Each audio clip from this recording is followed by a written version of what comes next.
field fence. Rise if you are able. And gentlemen, remove your caps for the playing of our national anthem.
The ultra-historic Mount Lebanon Blue Devils travel to Cannonsburg, Pennsylvania for a matchup where they face the undefeated Canon McMillan Big Macs.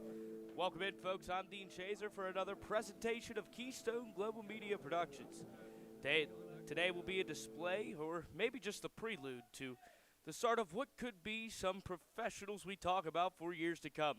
For Mount Lebanon, it is one of the top players in the class of 2027, Vanderbilt commit Graham Keene. Keene being one of the top players committed back to Vanderbilt just 2 years ago on November 20th, 2025. Meanwhile, on the Canon McMillan side, well, it has star power of its own all over the diamond. It's Sebastian Schulski on the mound. Schulski comes into this one 4-0, pitching 25 and a third innings.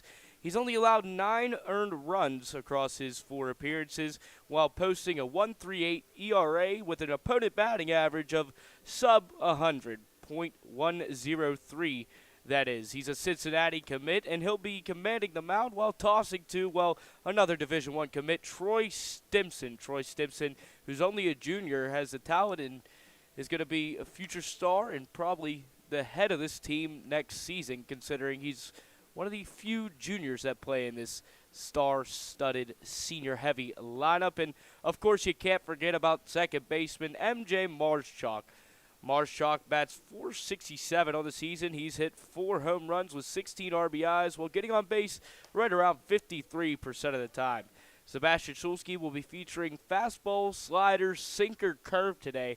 That changeup he's kind of shoved out of his pitching rotation, as mentioned in pregame. Him and Stimson on the same page most of the time. We'll see how that fares today. Leading things off for your Mount Lebanon Blue Devils and playing center is Graham Keene, of course. At short, it's Dane Barber.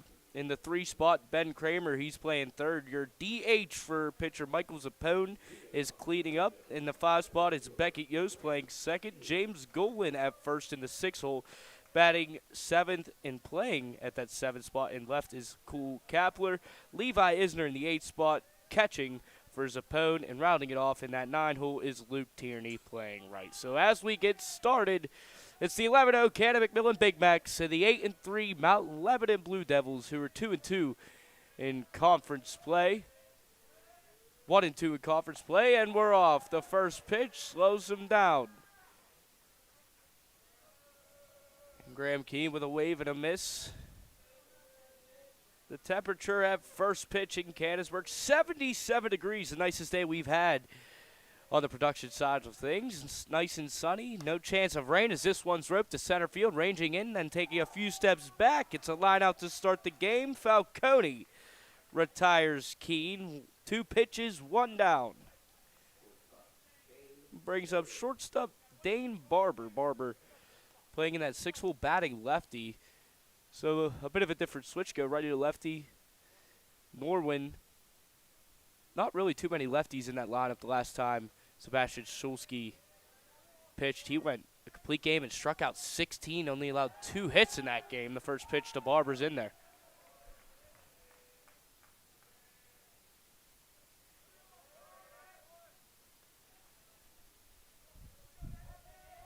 Partly cloudy, as this one's away.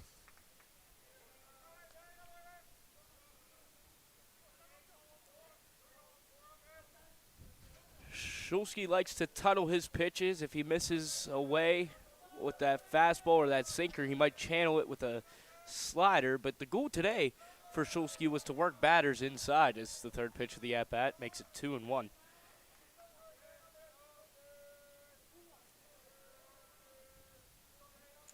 First batter, Graham Keene, roped that one into center. That's how we have one down. Now Dane Barber in the 2 spot. The 2-1 delivery is in there.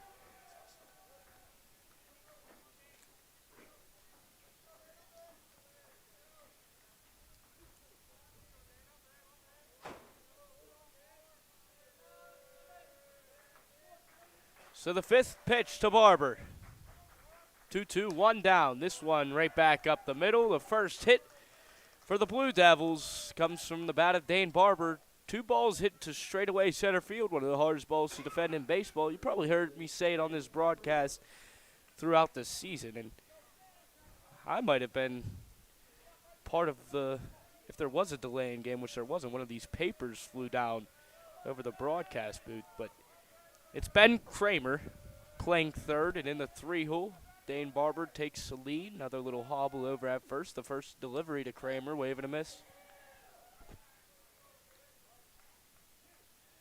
Mount Lebanon, being 8-3, they struggle on the road. 1-2 in conference play. Lost their first series to Hempfield. They got demolished by Hempfield the first 2 games. Outscored 19-5, but Friday they go back home and at least take 1 from the series. They won 5-4. They were up 5-0 heading into that top half of the 7th inning.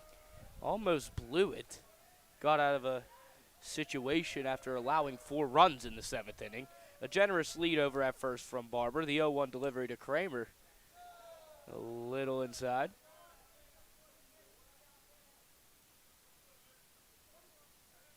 Marshchalk winning that ground ball. A little communication. Time from Kramer.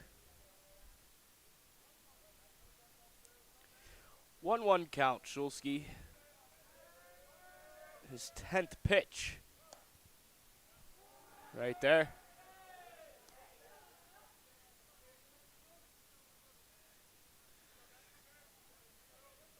Ben Kramer is a senior out Mount Lebanon. Mount Lebanon 1-2 features so much history within professional sports, within the realm of Hollywood. Joe Manganiello, of course, in terms of notable names in Hollywood. The pickoff over. Close, but back in safe is Barber. Kramer fights a 1-2 count off Schulski. We'll see what he features here. Another little hop step. Schulski looking over his shoulder. The runner goes. Ground ball to the right side. Gets through. A little hit and run action. Mount Lebanon will have first and third with just 1 down. A weak hit off the end of the bat from Kramer, but the hit and run executed to perfection. Now first and third for Chase Smith. Chase Smith looking to do some damage early. Canon McMillan trailed 2-1 in their last outing in the 8-2 affair over Norwin. The run came unearned off of the arm of Koken. Koken pitched a complete game in that outing. He went 7 innings, allowed 2 runs, no earned after an error off of Alex Easlip. Allowed 3 hits, walked 3, struck out 5. Schulski looking for no damage in this one, but Chase Smith thinks otherwise. The left-handed senior lining up outside is Stimson. This one's away.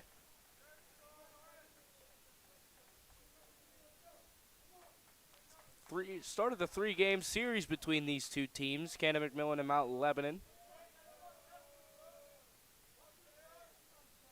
They play at Mount Lebanon tomorrow, and then they come back here Thursday for Game 3. Inside quarter strike. Runner from first goes Kramer. And now second and third. Runners remain perfect when stealing on Shulsky this season. A perfect clip, 8 of 8. I don't know if that's a testament to smart base running and situational awareness or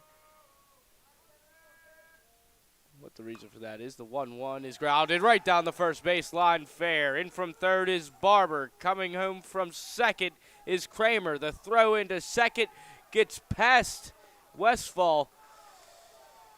And Mount Lebanon has an early 2-0 lead.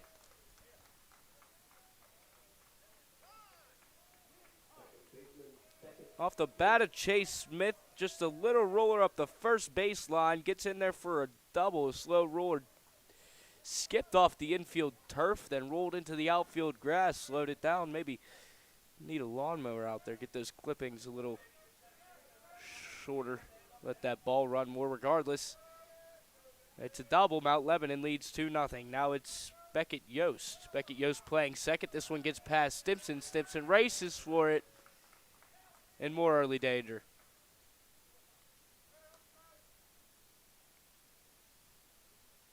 So Shulsky's first pitch to Yost is wild.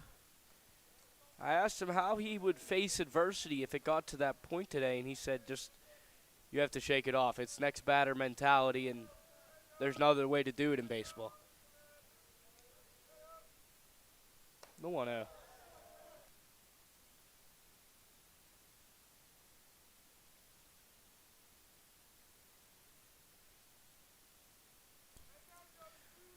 Runner on third is Chase Smith after a wild pitch from Shulsky. The 2-0 finds a strike.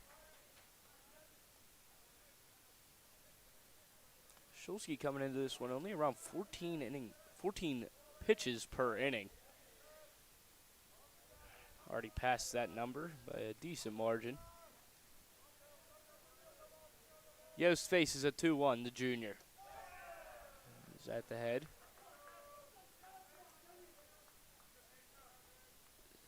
.78 degrees. Wind blowing southeast. The 3-1.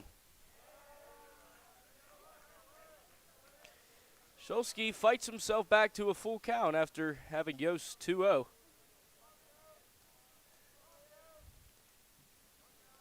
Biggest pitch of the inning here. Shulsky delivers. Wanting it was Stimson, just a little low. Runners at the corners again was still one down. James Golan, the first baseman, batting righty with a white and pink bat, is Golan. Can't tell if that's pink or a neon orange. One of those highlighter oranges, maybe a mix of both. Tangerine color. Really wouldn't know what you would call it. Marshchalk of Westfall, the middle infielders playing tighter to that second base bag than regular alignment. Now Marshchalk fades over. The first pitch is driven to left field. That gets down. Mount Lebanon leads 3-0. Chase Smith comes from home. Now runners on first and second, still one down. Shulsky mentioned Trinity. He was upset with himself. He allowed 3 runs in that first inning to Trinity, those first 2 innings to Trinity. And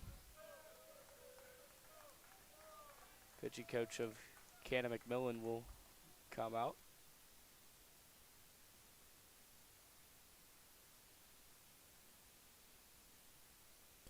So Pat Gannon, he's a big man himself. Sebastian Shulsky stands at probably around 6'4", 6'5". Some words of encouragement, understanding the situation, just got to settle in. You understand they're smoking you to start, but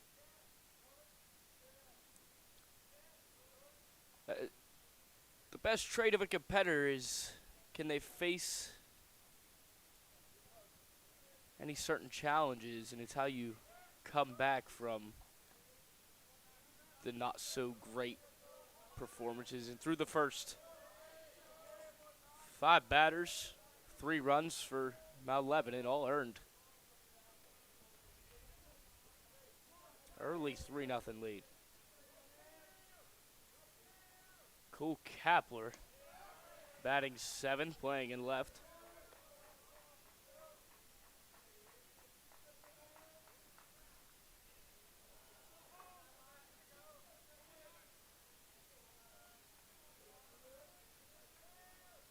The 1-0 to Kapler. A little off speed gets him ahead.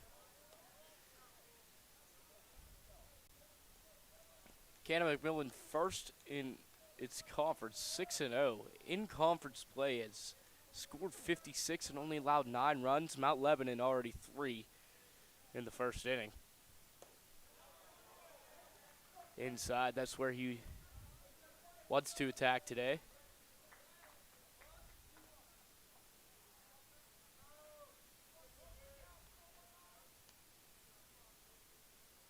Three complete games so far for Shulsky. This one to center. Falcone comes in, he stops. Falcone charging, hits Marshak. Marshak throws home. The runner from second is in there safely with a head-first dive. Runners stay at first and second.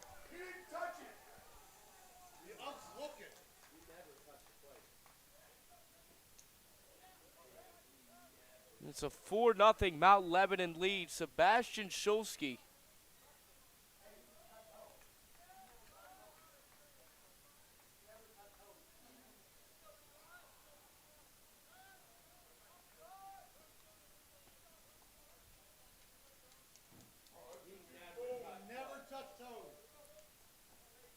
And Shulsky appeals just in case Beckett Yost, who walked and then came from second, scored from second on that Cole Kapler single. Just appealed to make sure he didn't touch that base. Ground ball to Marshak. Marshak throws to Westfall. Westfall on to first. Can't turn it, but they get the runner at second. The runner's at the corners for the 3rd time this inning. And we're going to get a pinch runner for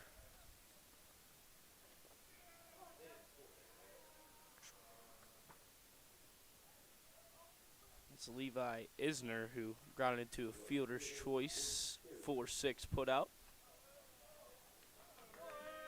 Gets Kapler out at second. Golan heads to third on the fielder's choice. If Tierney were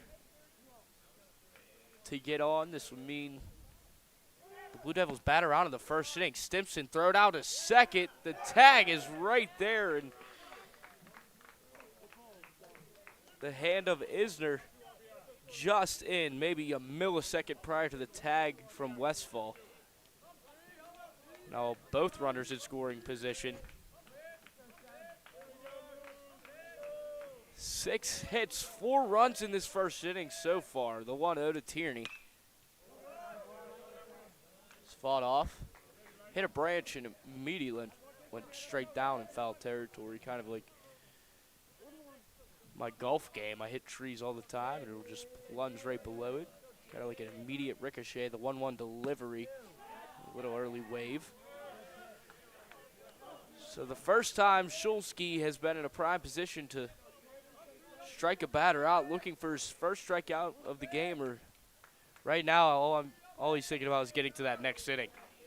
The 1-2 delivery from Shulsky is away.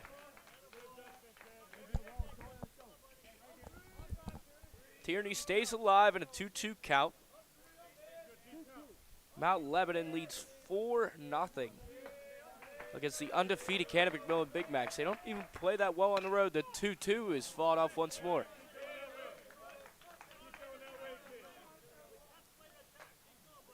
Great at-bats for Mount Lebanon up to this point in the game.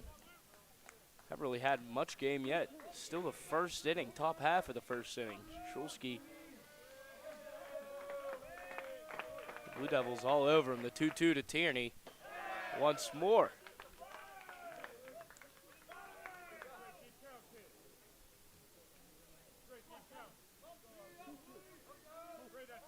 Schulze looking for a grip. It appears he has the slider grip.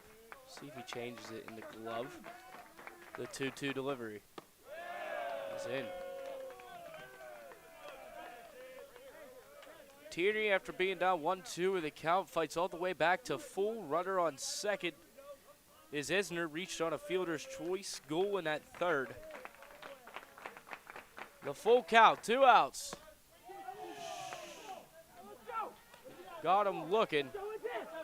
Sebastian Schulze kind of wavering off the mound as his teammates gather in pure frustration as Schulze talking into his glove, but the only way to battle is to keep throwing.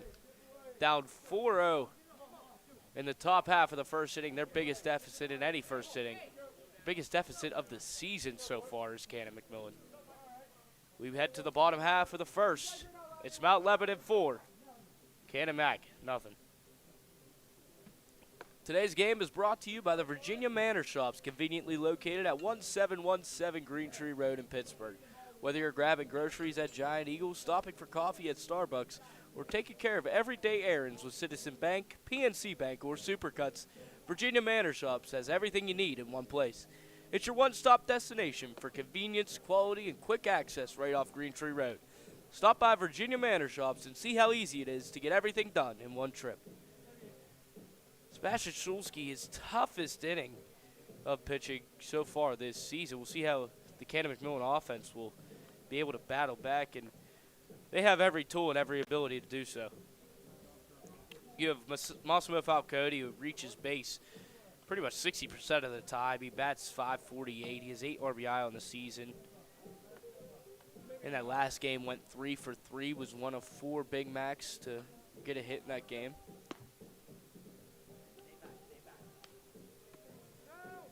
Then you have MJ Marshak following him, batting .467 with 4 bombs, 16 RBIs, gets on base 53% of the time.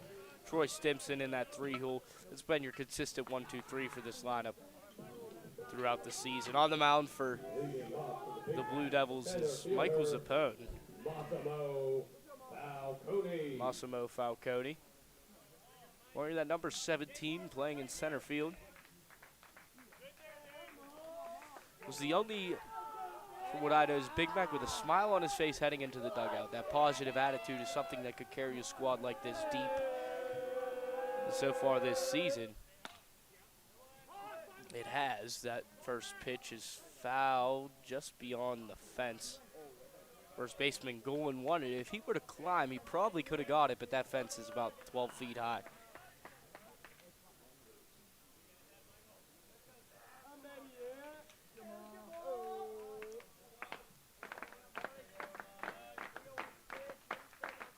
Zappone's second pitch.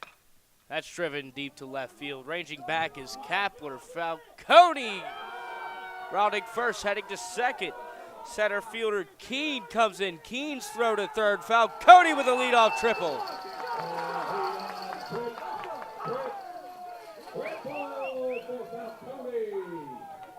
Some pop in the bat from Falcone, which is ultra ironic considering the conversation we had just prior to the game.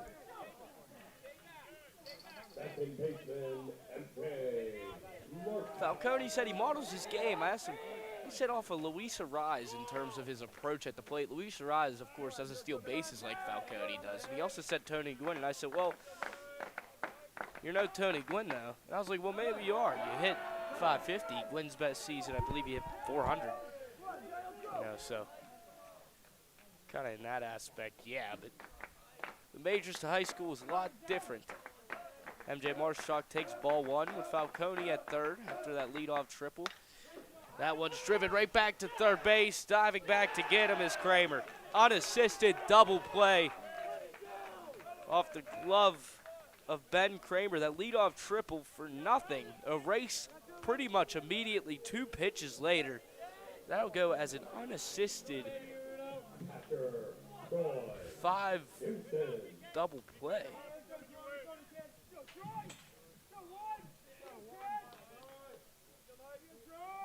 Now Troy Stimson trying to gather a 2-out rally. Sees ball one.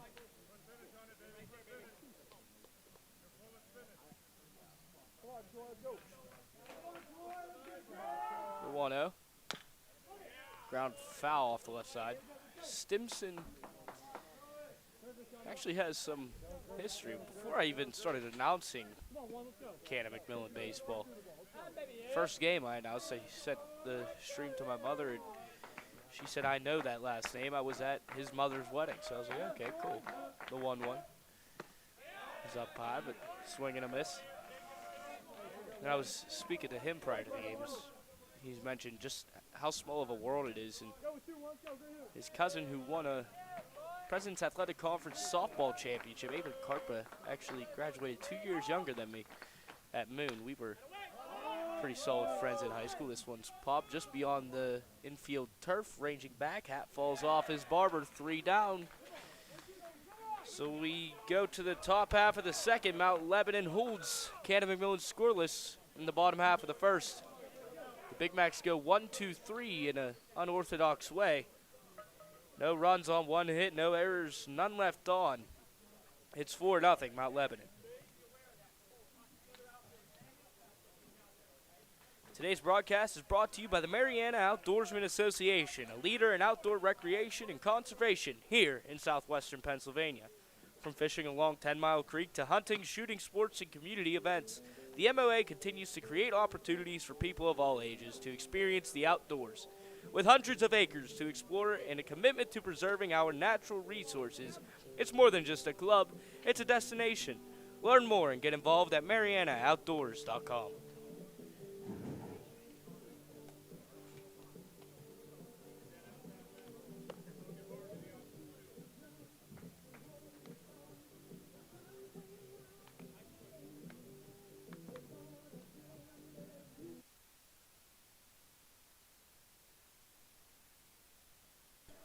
Sebastian Schulski looking to bounce back from his worst half inning of the season, but the thing about Division I players is they'll bounce back, and Schulski, what better challenge than Graham Keene as a bounce back inning? If he can get Keene, boost his confidence, I can see this outing flipping and turning upside down. Just flip the script, the whole 360, stay positive. As I mentioned, Mount Lebanon, I said ultra historic in the pregame, in the introduction. Well, why I say that is because some of the names out of Mount Lebanon are just incredible. Mark Cuban was on Shark Tank. He was the owner of the Dallas Mavericks, well, former owner. Kurt Angle, Olympic gold medalist, pro wrestler for as long as you can remember. Troy Apke, former NFL defensive back. Of course, you have Eli Heinrich and Alex Texa, who played for the Navy midshipmen these last 4 years. 2022 grads, went 15-0 their senior year, won the WPIAL 6A championship along with the state championship. That team was just stacked top to bottom. Schulski's first pitch to Keene is low. And then, of course, you have Ian Happ, who actually, ironically enough, went to the University of Cincinnati, like Schulski. And how could you forget Pirates manager Don Kelly? This one's driven deep to left field, hooking, foul off the fence. Big drive from Keene, foul, no damage, so coming back after taking a stroll down to first. Find himself back in the box for the 1-1 count. And also I mentioned Joe Manganiello and Ming Na Wen. She was actually the voice of Mulan, was a graduate of Mount Lebanon. Schulski's 1-1 to Keene. 1-2.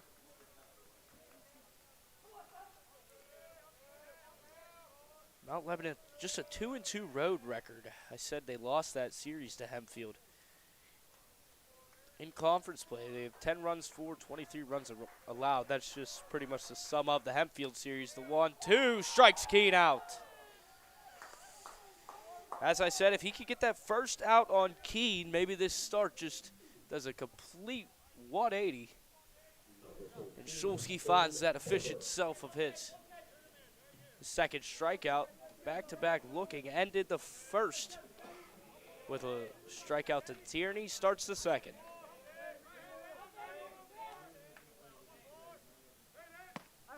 Now in Dane Barber, singled and scored his first time up. Barber playing short, that senior in the 2-hole. Shulsky's 0-1. Grounded to third. Coming up with it is Petragus. Low throw, it gets past Radu. Radu slides, throwing to second, in there safely. So an error on Petragus. We'll put Barber at second.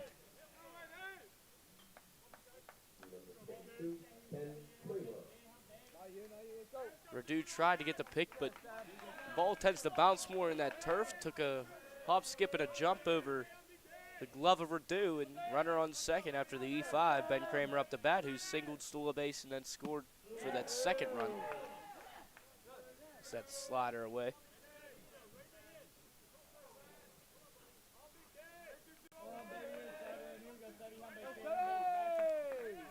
Shulsky's 0-1. Westfall peeled off of the hold. That's low. Westfall, the shortstop, was holding Barber on second. Just seeing where we'll take him. Barber generously, just a half step in front of Westfall. This one's grounded to third. Petragus, chance at redemption. 5-4, throwback to third. 5-3, hits the foot of Barber. And Barber, with fantastic base running, gets Petragus to hesitate, checks him at second. Petragus did everything right in checking him. Not far enough from the bag to the point where Petragus could make a throw to second to get Barber. So he just tosses it to first for Radu. It went 5-3 put out, tried to get him at third. It went 5-3-6 after Westfall covered. Regardless, Barber in there safely. Now 2 down. It's Chase Smith. He doubled on a soft ground ball up the first baseline. Scored 2. 2 RBI double. In the first, takes strike 1.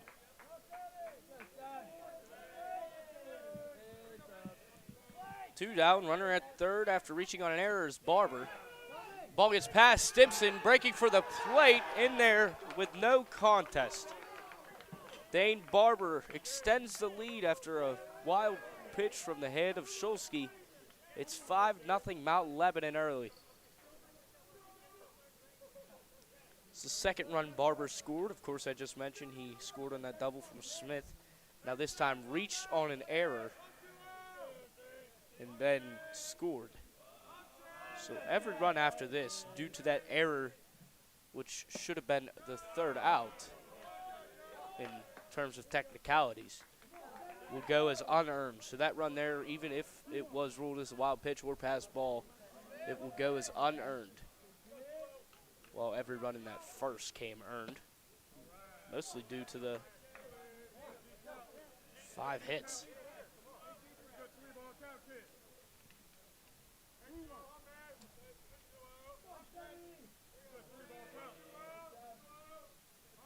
Chase Smith, the left-handed senior, DHing for Zappone. High fly, left field. Under it, Simmons.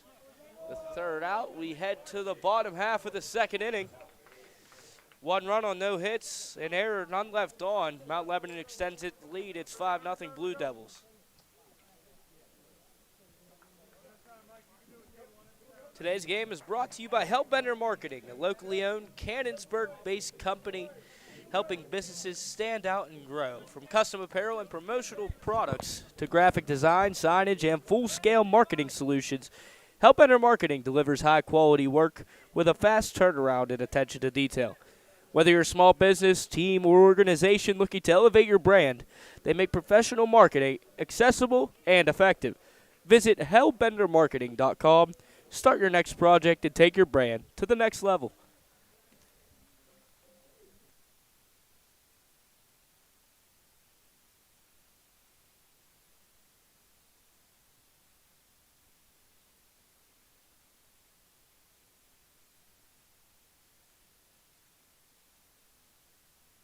It only being the second, some players may ask the question when we get our bats going, but a lot of ball game left, absolutely. And if you've watched any Canon McMillan baseball, if you've been following this team, you just know they grow stronger as the game goes on. However, they usually do fairly well within these first 2 innings at the plate. In that first inning, of course, that leadoff triple from Falcone, nothing come from it. Because that unassisted double play from third baseman Kramer.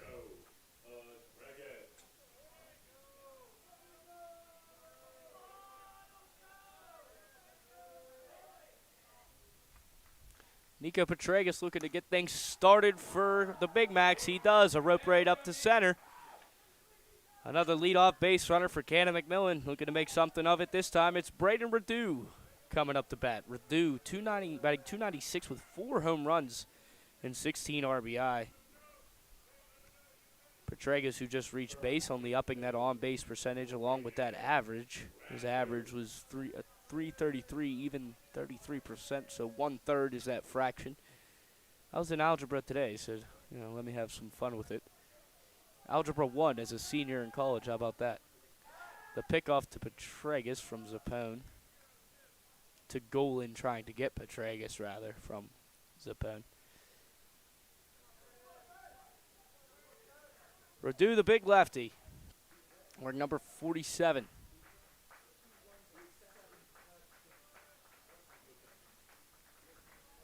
Zappone's delivery, low.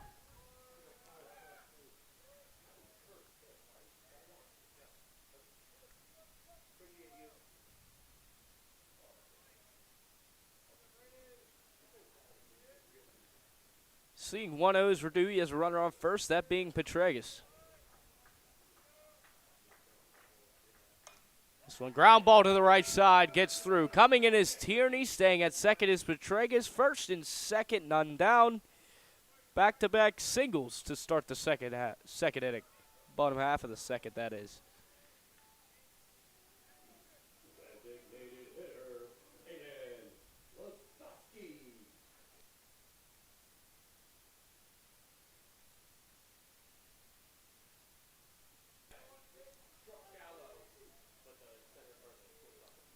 Caden Leskowski, one of 4 Big Macs to get a hit in the 8-2 win over Norman. You're wondering, only 4 hits in an 8-2 victory. Yeah, absolutely. Let me find that card here. Falcone went 3 for 3. They had 8 hits total. He went 3 for 3, had 2 RBI. Marshak, 2 of 4, 2 runs, 3 RBI. Stimson, 1 of 3. He had a triple and an RBI. And then Leskowski, who pinch hit for Sebastian Schulski, had a pitch hit single.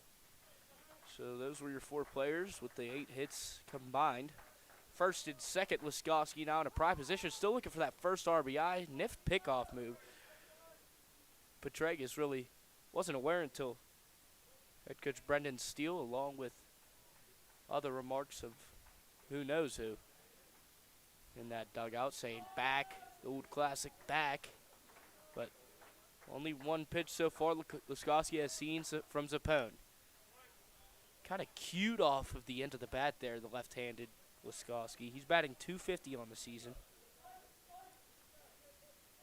As I mentioned, no RBI. This would be a big situation to come up big and maybe kind of partner that pinch hit single with another one here. We'll find out. The 0-2 from Zappone. Another foul ball. Fighting is Leskowski, taking no risk at the plate so far. Good amount of people down that first baseline hanging on that fence by the Mount Lebanon dugout. Probably the most people I've seen in that area for any of these Canon McMillan games. A big one at that. Mount Lebanon, obviously historic, the 1998. Runner up, single into right field, it's Tierney. Rounding third is Petragas, looking for the first RBI of the season to throw in. It's a 5-1 game. With life is Canon McMillan, and with it RBI is his first. That's Caden Leskowski. And we're gonna have a mound visit. 3 straight singles gives Canon McMillan its first run of the game.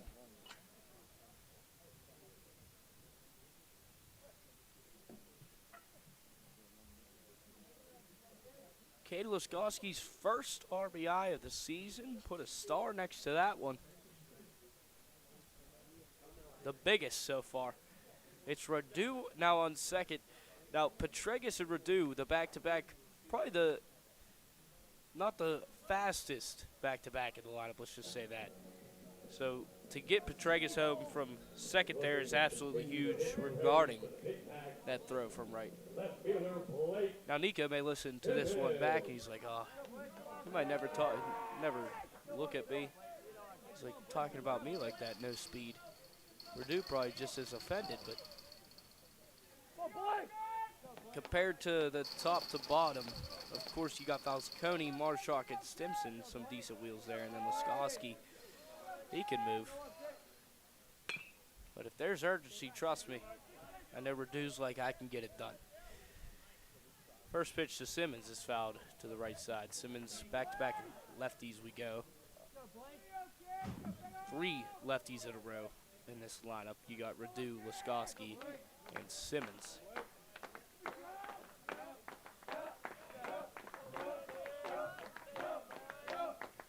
The 0-1 is away. Undefeated in conference play, undefeated overall is Canon McMillan. 1-2 in conference play is Mount Lebanon. Lebanon WPIL championships in 02, 06, 22, and 23. They went back to back. Founded in 1927, Mount Lebanon High School. The 1-1. That one's driven to center field. Under it is Keene. Radu takes a step off second. Not thinking about it. Keene runs it in about 30 yards. Just kept hustling. Not 30 yards, probably 15 yards. His hat fell off as soon as he made the catch. And that's how we have the first out as a Blake Simmons fly out. But now it's Sebastian Shulsky. Shulsky has it all on the mound. At the plate, too, he kind of knocked himself before the game. But I said, hey, man, for a Division I pitcher batting .304 with 2 home runs, not too bad.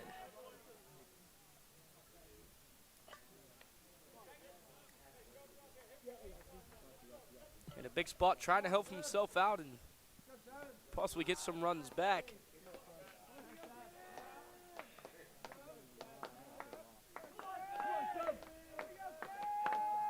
The Cincinnati commit. And an 0-1 count. The pitch is high. They peel, but it's a strike, half swinging strike. Now in an 0-2 hole is Shulsky. Yeah, 2 home runs, 5 RBIs, gets on base at a .448 on base percentage clip. Does Shulsky. Canon McMillan, up to this point in the season, has scored 100 runs coming into this game and only allowed 22 in 11 games. 2 runs per game. You'll win a lot doing that, especially with the way they hit.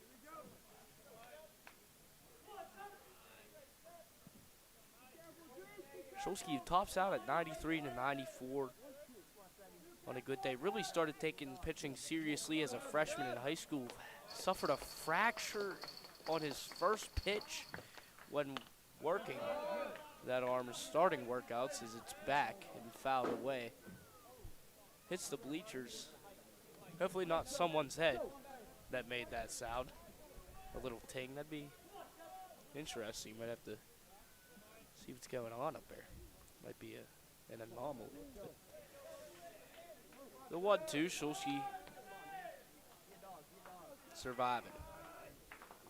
Laskowski with an RBI single. He's at first. Radu's at second. The 1-2, driven to short, backstabbing it on the out, and another double play on a line out to end an inning. It happened in the first. It didn't end the inning in the first, but it ended the inning this time. The line outs with good sticks. Just wouldn't necessarily say hurting this offense, but nothing came out of it. So we end the inning on a 6-4 putout double play. And we head to the top half of the third inning. It's Mount Lebanon 5, Canon Mac 1.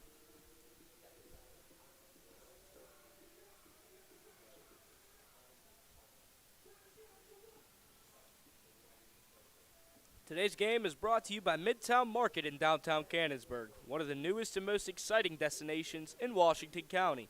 Located on West Pike Street, Midtown Market is a unique multi-tenant space featuring a mix of dining, shopping, and entertainment.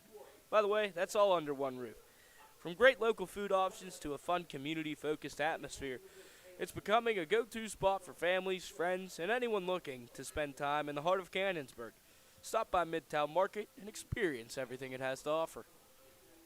Sebastian Schulski just lined out into a double play to end the inning. Maybe some more flame on this ball out of anger, because that's a frustrating one to end on for sure.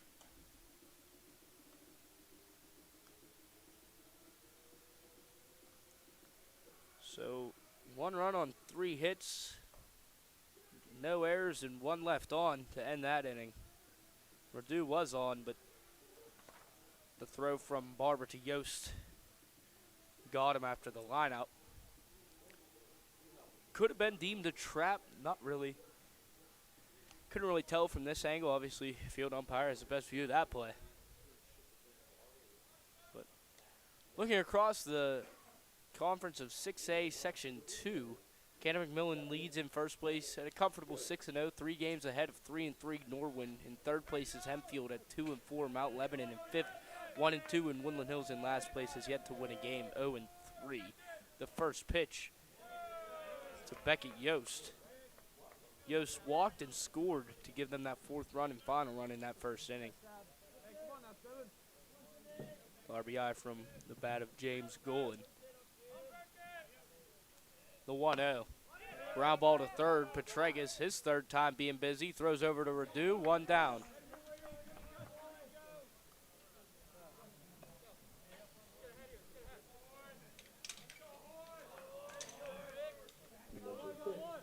Got papers flying all over the place. Maybe another disruption of the game. Good thing it was right after an out. But that Yost goes down by way of 5-3 putout. It's the 3rd attempted 5-3 putout. Of course, the first attempt was on a ground ball from the bat of Dane Barber, who reached first after an errant throw from Petregas. He came around to score on a wild pitch in that inning. Now James Golan, the first baseman in that first inning, was stranded on third.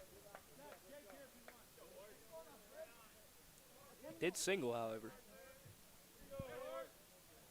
Got there after a Cole Kapler single and then a fielder's choice that went 4-6.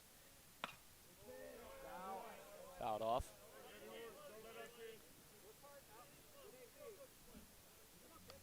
Kind of changed direction off the bat. Went from the spin of the pitch into a more backspin motion and just kept carrying that way. Regardless, Schulski's 1-2 to Golan. Driven down the right field line, foul. Foul by about 6 feet. Just sliced that way.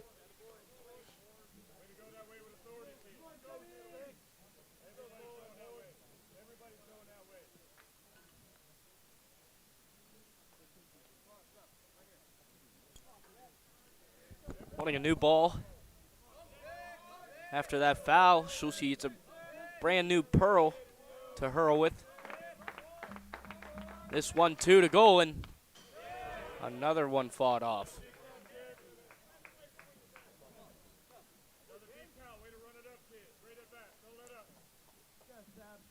The wind extremely inconsistent in terms of which direction it's choosing to blow today. It's all over the place. The 1-2 again is up.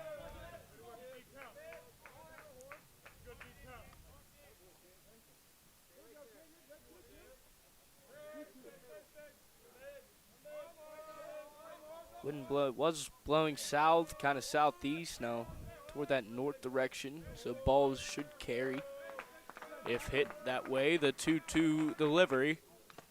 Once more, this one hits the off the helmet of Schulski, or was it the umpire? No, it was not I said the head of Schulski. I meant Stimson, but it was home plate umpire. He adjusts his mask. All good. Stimson checked in on him. Who knows if he would have been able to do much unless he has a doctorate. How you doing, Blue? Off the Blue Devils bat hit Blue. The 2-2. Once more. Going just kind of being a tick for Shulsky right now. 4 consecutive foul balls. Maybe 5. I lost count. Who knows? I only have 5 fingers. Should just start there. Another one. Chopped right back to Shulsky. He's going to take it. Underhand to Radu. 2 ground outs, 2 outs.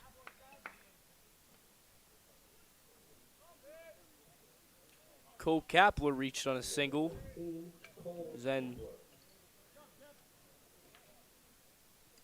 got caught at second after Levi Isner's fielder choice forged 6. Isner ended up reaching first after the attempt at the double play. Kapler got caught at second. Wonder if there's any turmoil there. Kapler's like, hey, Levi, don't do that again. Put me in a bad position. Fresh set of a count. Shulsky to Kapler. First pitch strike.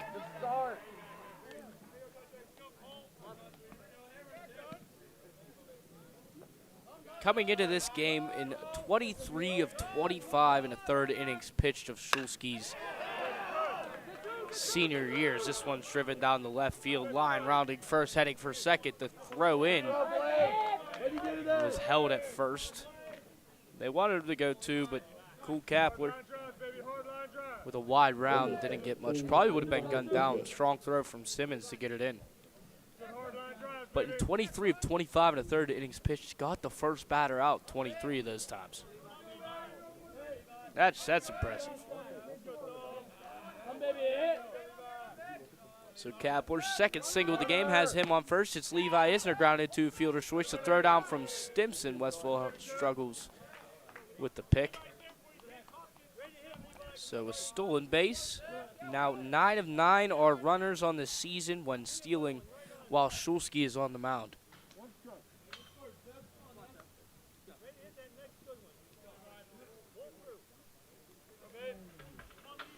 Levi Isner behind a strike. The senior right-hander playing a catcher spot for Michael Zappone. The 0-1. Driven to second. Westfall on the backhand. Stabs it. Throw on to first. Way of 3 outs. Come by ground out. We head to the bottom half of the third inning. No runs for the first time today. The Blue Devils way. It's 5-1 Blue Devils over the Big Macs.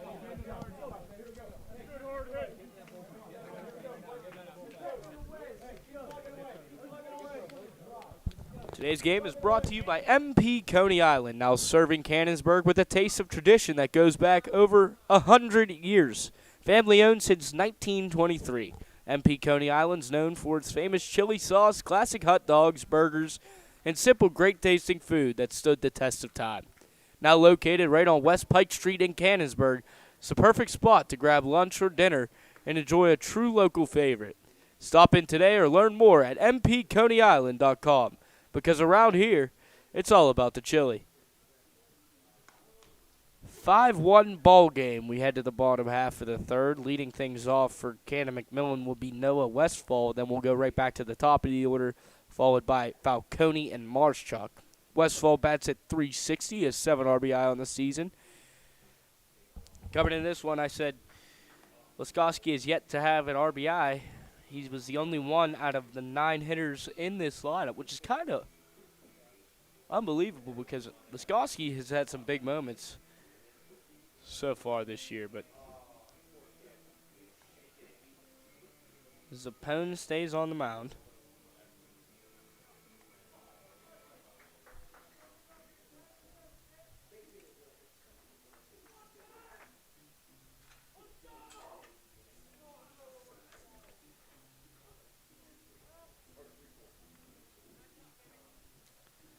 The Blue Devils in that last inning. No runs on 1 hit, left 1 on with no errors.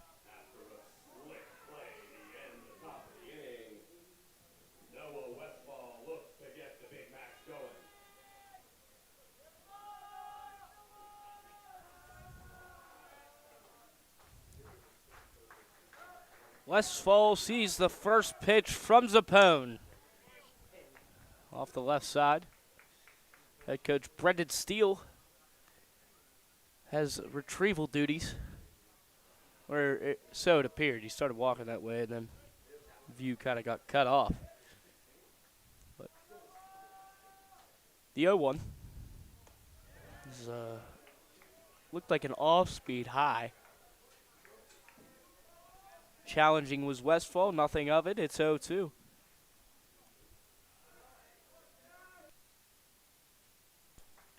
The delivery. That one's poked out to right field. Coming in is Tierney.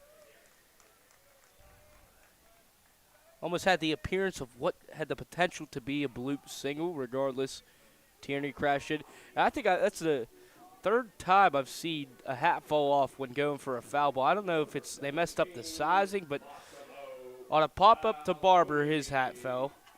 Graham Keene in center, his hat fell on a pop fly. Then he ran in 20 yards. And then right there, Tierney's hat fell. So I don't know, maybe get some snapbacks or masking tape to keep these on. This ball's driven to left field. Falcone ranging to his right is Kapler, 2 down.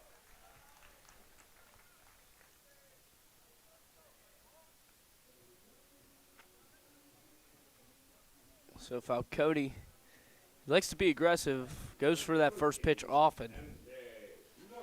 MJ Marshak looking to be the spark of a 2-out rally. Marshak lined out to an unassisted double play after Falcone tripled to third, drove one right down the left field line. A breaking ball gets away from Zappone in the first pitch. He lined it right to Kramer. Kramer dove back before Falcone could. His momentum was already carrying that way, while Falcone had to make a change of direction. He already started running for home. Still was a fairly close play, but definitely beat him. Did Kramer.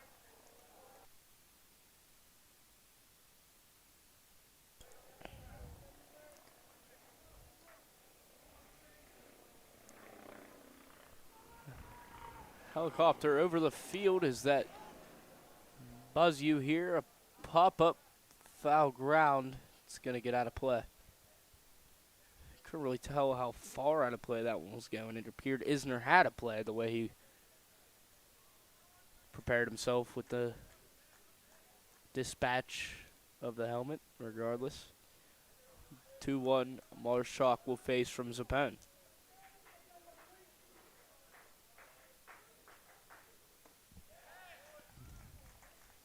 Two.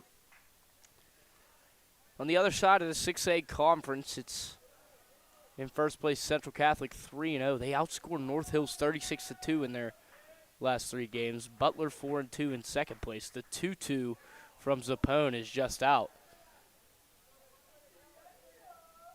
Butler in second place at 4-2. North Allegheny in third at 1-2. North Hills 1-5. They've only scored 6 runs in conference play. They've allowed 54. And Seneca Valley, who's 4-6 overall, is yet to play.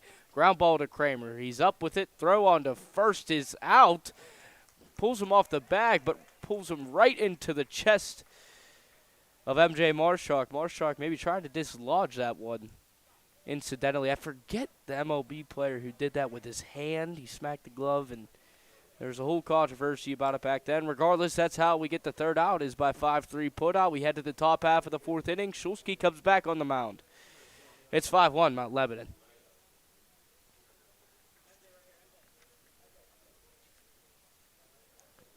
Today's game is brought to you by Major Mallard's Duck Pin Bowling, located inside Midtown Market in Cannonsburg. Whether you're looking for a fun night out, a team event, or a private party, Major Mallard's offers a unique duck pin bowling experience for all ages. With multiple lanes, a great atmosphere, and access to all the food and entertainment inside Midtown Market, it's quickly becoming one of the go-to spots in the area. Book your lane or plan your next event today at MajorMallards.com. See why everyone's heading downtown for the fun. Top half of the 4th inning, Mount Lebanon leads Canon McMillan probably in the face of the toughest piece of adversity this year is Canon McMillan, especially Sebastian Shulsky. A rough first inning, but since then has bounced back. Even that 5th run came unearned.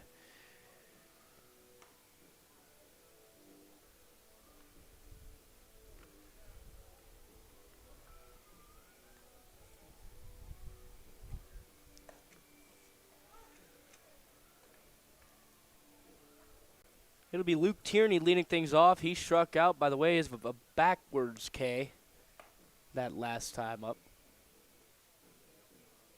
As you see coming into this one, Shulsky 4-0 with a 103 opponent batting average, but they went 5 of 9 at the plate. 5 of 8 at the plate, rather, in that first inning. Strongest inning a team has had against Shulsky all season. Strongest outing, even. That first inning was the best piece of hitting any team has displayed so far against Shulsky, but attacks Tierney in the fourth. 0-1. Shulsky's delivery is that slider, kind of yanks it. He mentioned, he said, if you see sometimes that I pull that fastball, and I'll pull it, I just overextend and just come too far across. That's kind of what I'd like to do with my slider, not to that extent, but maybe that's, he said he'll usually come back by overlaying that fastball in with a sinker down, or kind of overlaying a high curve with a fastball that stays up, or they wanted to attack hitters inside. That was Stibson and Shulsky's game plan today. This one spanks the hip of Tierney, and the leadoff runner is on by way of hit by pitch. That's the 6th batter Shulsky has hit this season in 5 outings.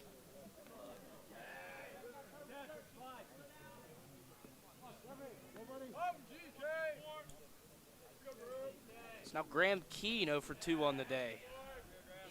Struck out backwards in the second, lined out to center in his first appearance. Another one kind of yanked. Haven't seen Tierney, so we'll see what his speed's like in that 9 spot. See if he'll try that stolen base attempt, considering no runners have been caught stealing when Shulsky's on the mound this year. Not really any lead.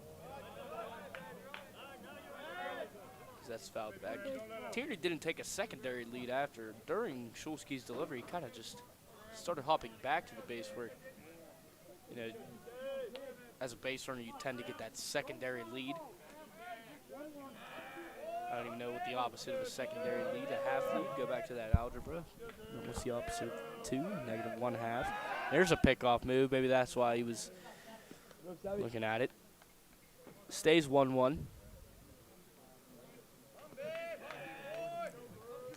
Butler's at Hempfield today. That first pitch will be at 5:30, and then it's about the only game within this conference. Just inside. Pulls the count to 2-1.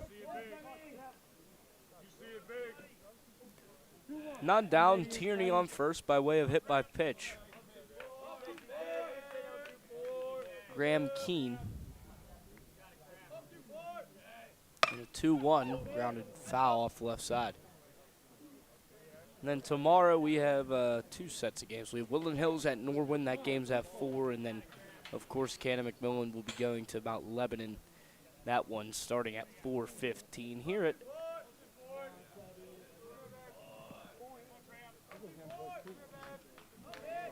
in Canonsburg, still about 78 degrees. The sun now poking out, peeking over the clouds. Few of them out there.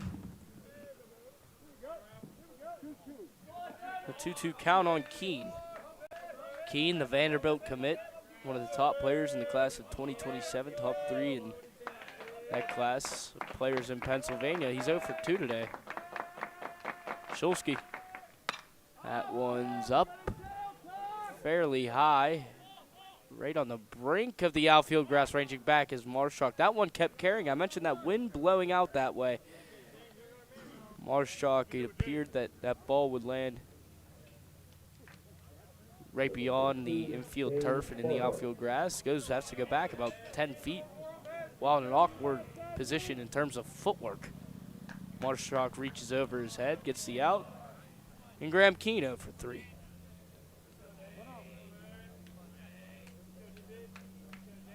Dane Barber, the left-handed batter. He's reached safely both times today. This one's driven to right center field. Falcone over. It's down. Hits the bottom of the fence. Rolls up. Falcone hits the cutoff and Marshchalk. Rounding second. Headed for third. There's no play as Marshchalk can't get in there safely. Heading home is Tierney. It's a 6-1 Blue Devils lead. RBI triple off the bat of Dane Barber. Number 42, Ben Kramer.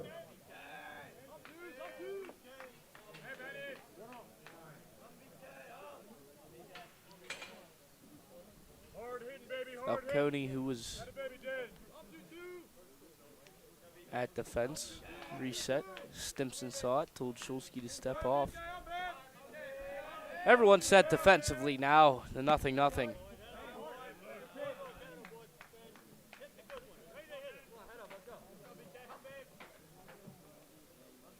Ben Kramer, who's had a good day at third.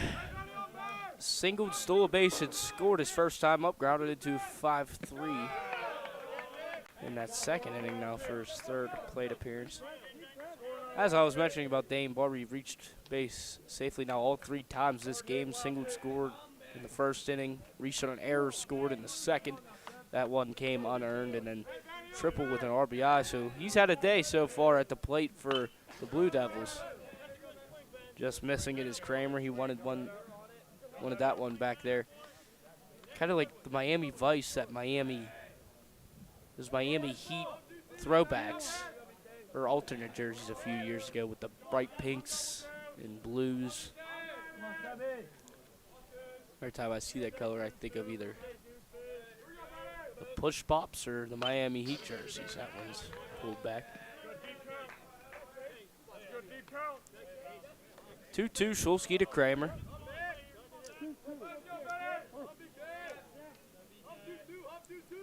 One for 2 on the day is Kramer. The 2-2 with Barber at third. Wave and a miss. After 2 fastballs, comes back with the off speed. Great overlay there. 2 down. Number 20, Chase Smith. Coming into this game with a 16 strikeout performance in his last outing is Shulsky. 49 through 4 games. Do the math there because I don't feel like doing it, but it's 12 and a fourth, okay? 12.25 strikeouts per game. Shulsky came into this one. Only 3 on the day is that first pitch to Smith. Is a strike. The 0-1. Another one.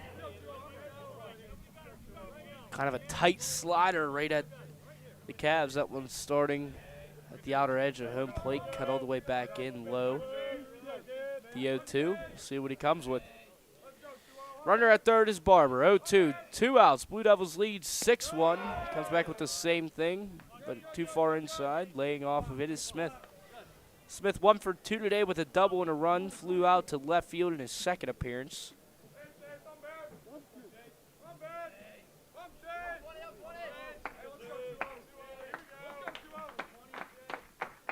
The 1-2.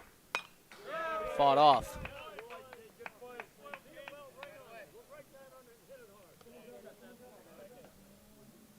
Canon McMillan being the largest district in Washington, Pennsylvania. Enrollment just keeps ticking up.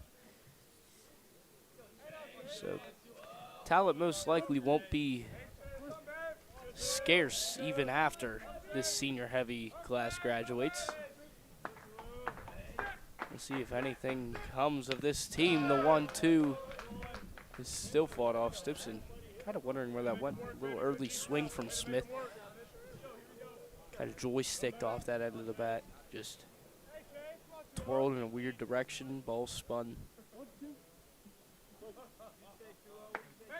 in a peculiar kind of angle. The 1-2, 2 outs. Barber on third. Off to the right side this time. So 2 fouled back, 3 foul balls in a row. How will Shulsky answer? Leading 6-1, 4 runs coming in that first inning.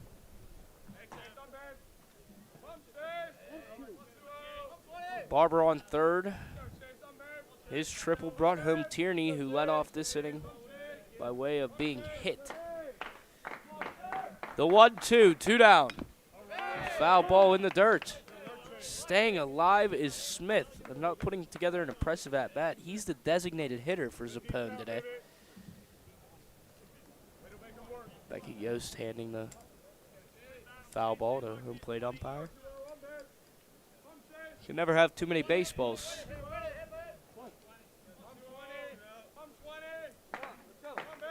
The 1-2, Barber on third, 2 down.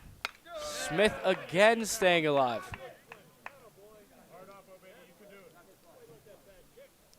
As a batter in these situations, each foul ball you grow more confident with that swing, and as a pitcher, you start to get in your own head and wonder, what can't this guy hit? What do I need to throw for him to stop doing it? Again, the 1-2. That one to the left side. What was that, 6 foul balls in a row now?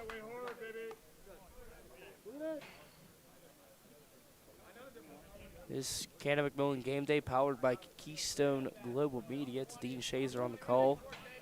Canon McMillan in their biggest deficit, facing their largest deficit so far this season, trailing by 5 in the top half of the fourth. The 1-2 again, inside. Quality at bat from Chase Smith. Who's going to be the one to finish it? Will it be Shulsky or will it be Smith? Smith, that left-handed senior, designated hitter, 1 for 2 today.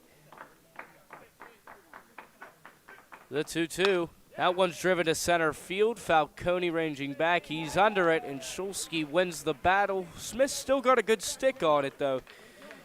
But it results in the third out with a line out to center. We go to the bottom half of the fourth inning. Mount Lebanon scores 1 on 1 hit. They leave 1 on with no errors. It's a 6-1 Blue Devil lead. We go to the bottom half of the fourth.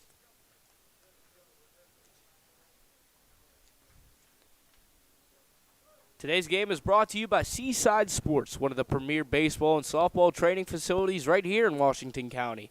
With a state-of-the-art indoor facility, expert coaching, and year-round training programs, Seaside helps athletes of all ages take their game to the next level. From private lessons and team trainings to camps, clinics, and indoor leagues, they provide everything players need to develop their skills. Because at Seaside, there is no off-season. Visit SeasideSports.com to book a lesson, join a camp, or start training today. That's SeasideSports.com, the letter C.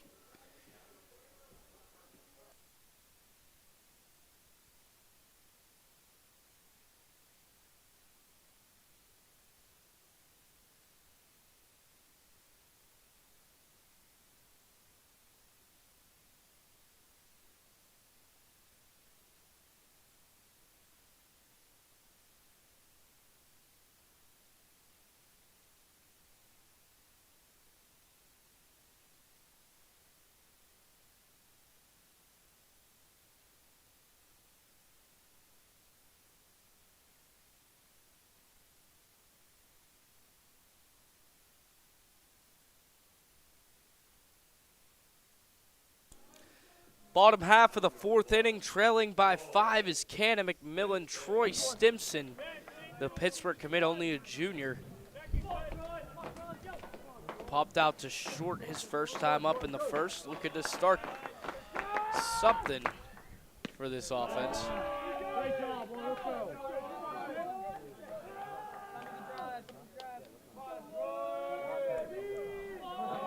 Simpson sees balls 1 in the dirt.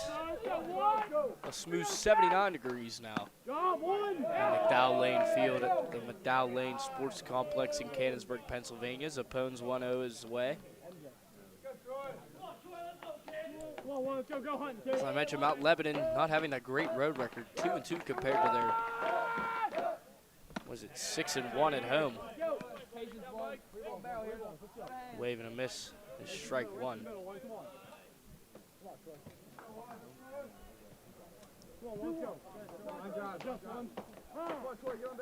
Isaac Matson of the Pittsburgh Pirates, graduate of Pittsburgh, one of the only MLB players that truly everyone listening to this broadcast would know, just because he plays for the Pirates. Had a big outing against the Cubs in that 8th inning a few days ago. The 2-1 is waved on and missed. Canon McMillan with a strong team, undefeated. Blue Devils looking to hand them their first loss of the season. Canon won state championships in 2008 and 2018. The 2-2 delivery is low. They also won the WPIA in 2018. That was their first, as they were defeated in 2008. The full count to Stimson. He sees it, and for the second time today, Canon has a leadoff base runner.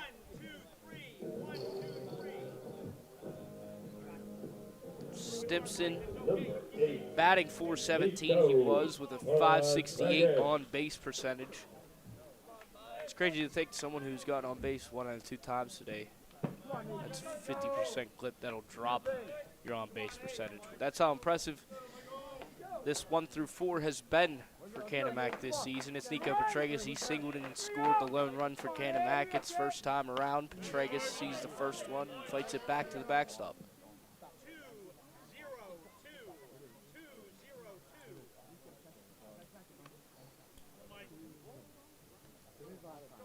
Petregas looking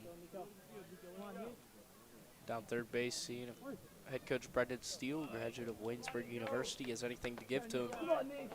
Petregas, or Stimson rather, is sliding it on his right glove, takes another step over off of first base.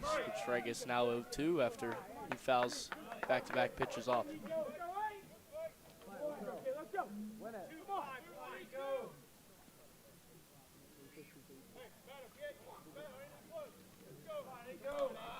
Pat McCluskey, head coach of the Blue Devils, kind of giving the signs of what pitch to throw based off of a number kind of code. Hitting code, you know how they do in base with the pickoff move, nip pickoff move. I think that's the only second or third times his opponent has attempted a pickoff, but all 3 times today. I remember he almost got Petregas with that one at second.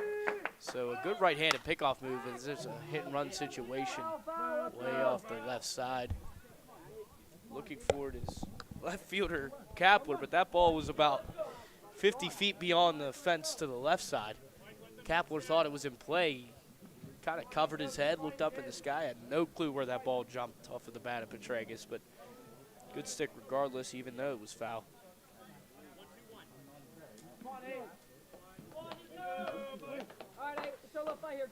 The 0-2, we'll see if Stimson goes again.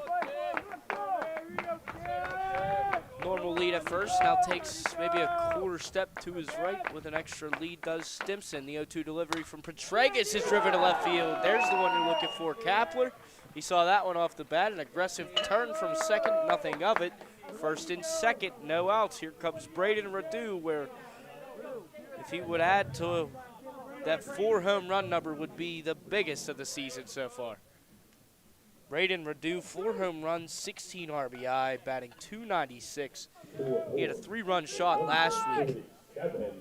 Braden Radu. Looking to extend his motion of power is Radu. Trying to cut this 6-1 deficit to only 2. The first pitch to Radu is he wanted it but back. So you might ask what a Big Mac is that you think you get at McDonald's? No, it's similar to what Baldwin calls its Highlanders, what they displayed as a soldier of Scottish regiment back in the day when, you know, boots on ground wars were a thing. The 0-1 delivery from Zappone to Radu is not happening. He steps off and looks back at Stimson. So Petregas 2 for 2 today after reaching first safely in the second and scoring the lone run for Canon. Braden Radu, the 0-1. Runners not being held on, is high and away.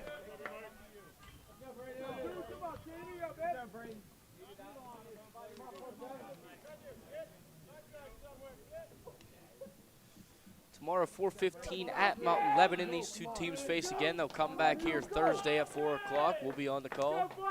Keystone Global Media will present to you once again Canon Baseball. The 1-1 to Redu. This one driven to right field. High. Is it going to fall? No. Great communication from Tierney between Goulin and Yost. Goulin and Yost near collision out in shallow right center. That's the second baseman and first baseman of Mount Lebanon. But Luke Tierney, who's hit by a pitch and scored the 6th run for Mount Lebanon, he came in. Hat fell off again. I don't know if it's the wind. It must be the wind. It is blown fairly heavily out to the east and north direction. Kind of changing its mind on what course it wants to take. But Redu goes down by the way of pop out, or fly out to right, and it's Caden Laskowski who got his first RBI in that second inning in the lone run. He bunts right back to Zappone. Zappone who has time, now 2 down, although runners move up 90 feet. Probably not where he wanted that bunt located, right back to Zappone. Probably trying to bunt base hit there regardless. It's going to go down as a sacrifice as it advances the runners.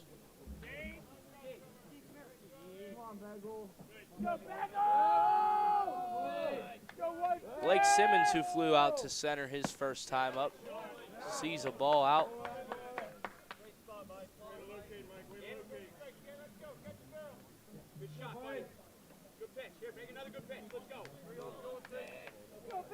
Simmons batting .316 with a .381 on-base percentage, has 5 RBI on the season, hasn't hit one out. This one's up there to center, under it, calling everyone off is Keene.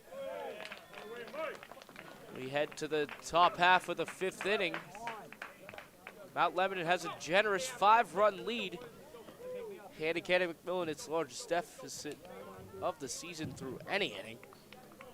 They have 6 runs on 7 hits. Canon Mac 1 run on 5 hits. Also 2 errors, one that has proven costly. We head to the top half of the 5th inning. It's Canon Mac trailing 6-1.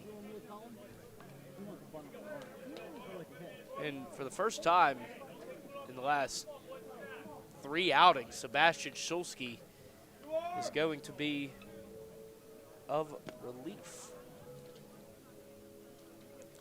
It's Grady Klusterman, the junior, will relieve Shulsky. But before we talk anything game-wise, we'd like to thank Boyer Pentec. Today's game is brought to you by Boyer Pentec, a trusted name in restoration and construction across Western PA.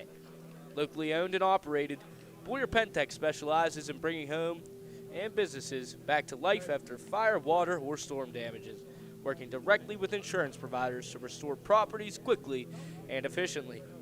With decades of experience and a full-service approach, their team handles everything from emergency response to complete rebuild, so you can get back to normal without the stress.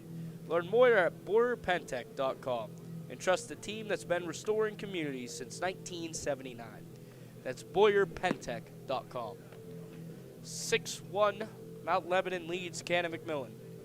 Coming on in relief. As you take a look to the left side of your screen, there was the upcoming schedule for Mount Lebanon. I mentioned it kind of sets a series once they get into conference play compared to out of conference play. Actually, that is exactly what they do, not kind of what they do. 3-game sets. But that last inning, Canon McMillan, they leave 2 on. No errors after a hit and a walk. And no runs scored. That no runs scored obviously being the most important piece of information. So Sebastian Shulsky, his earliest outing, he's out after just 4 innings of work.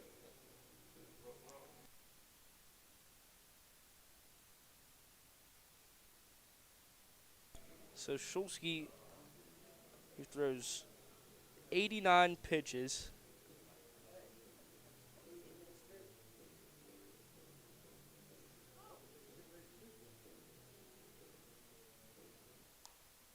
Shulsky goes 4 innings. He allowed 6 runs, 5 earned, 7 hits, struck out 3, hit 1, and walked 1. So Beckett Yost will lead things off in the top half of the 5th inning.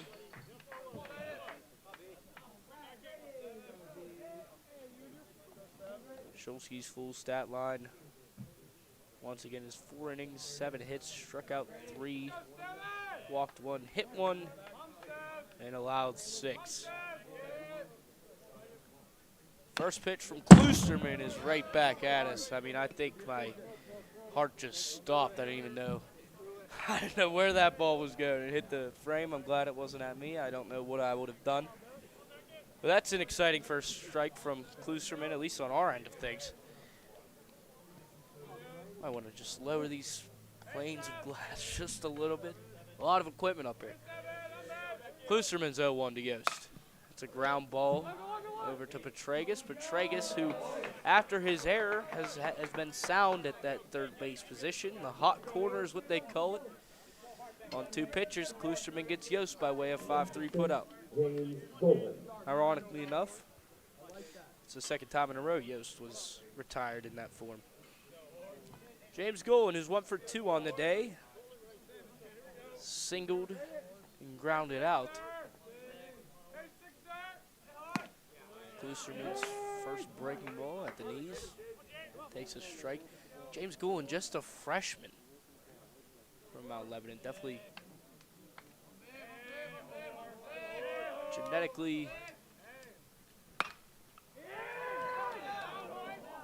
driven to right field. Can't get it as Falcone, but I was going to say genetically gifted is Golan with that height and frame just as a freshman as he bloofs one into right center. So he's going to be the first base runner in the top half of the 5th with 1 down. Cole Kepler comes up. He's 2 for 2 with 2 singles and a stolen base.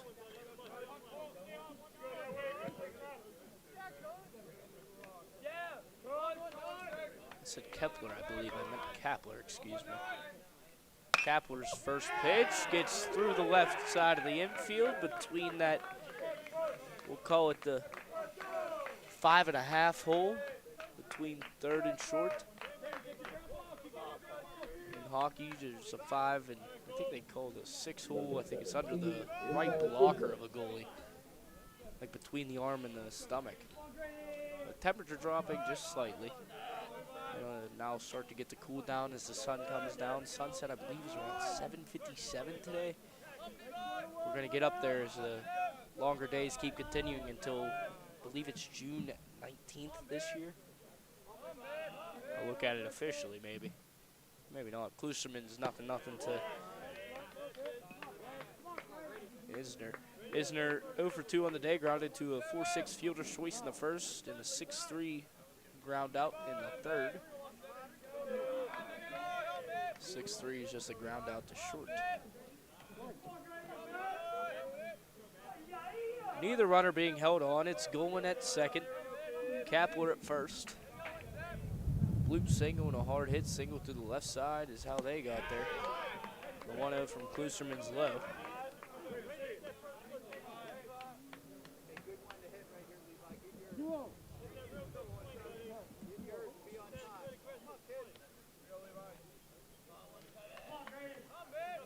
Regular leads from first and second, kind of stepping back an inch is Golan just in case. Ground ball, high chopper to short. Westfall ranging to his right, throwing a cross body. Fantastic pick from Radu. Better play from Westfall. Regardless, runners move up 90 feet. But a fantastic play from Westfall. He made it look smooth and easy, but that is no routine play whatsoever. High chopper that kind of slowed down after the second bounce. Nice pick of the glove from Westfall, and a better pick at first from Radu. So 2 down. Steps in, does Isner. Or Tierney, rather. Tierney, who was hit by a pitch his last time up. Came around to score that 6th run after a triple off the bat of Dane Barber. That happened in the top half of the 4th inning.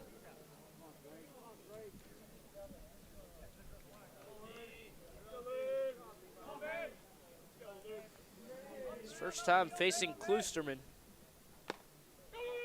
Kind of fouls it off. Doesn't foul it off. Looked like his check swing hit the bat, but it didn't. It just hit Stimpson's glove, but it looked like a foul ball, and that's what Coach Brendan Steele is gonna talk about.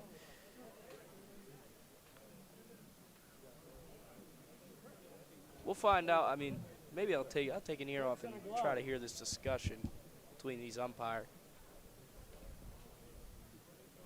Yeah, he's shaking his head. That's exactly what he said. That's a good call down there, whoever said it. He said he's going to say he has no idea, and the first thing he asked him, he shook his head no. So from what it looked like up here, it looked like there was a foul ball. Yeah, so that's what head coach Brendan Steele is arguing.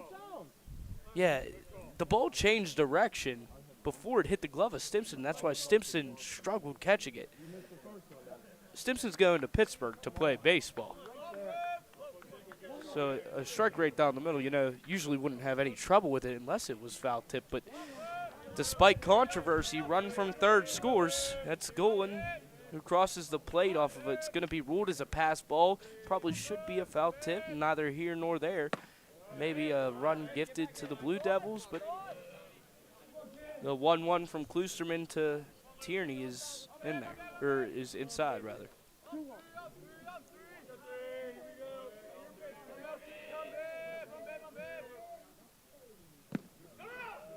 Not wanting to swing at that one at all was Tierney.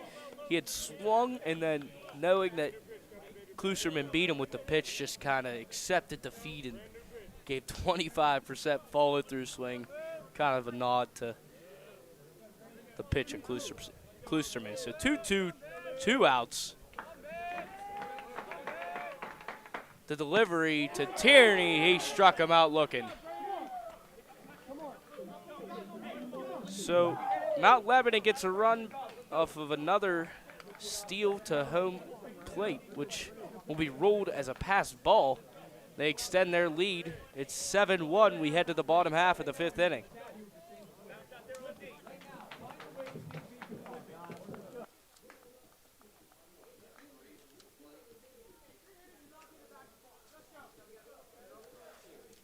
So as I look for these reads, still going to be Zappone on the mound for the Blue Devils.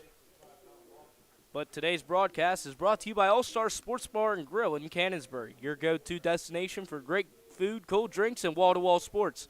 With a full menu, plenty of TVs, and a true game day atmosphere, All-Star's the perfect place to catch the action with friends and family. They also offer catering, private parties, and reservations, making it a great spot for any occasion. Stop in today or check them out online. That's at allstarsportsbargrill.com.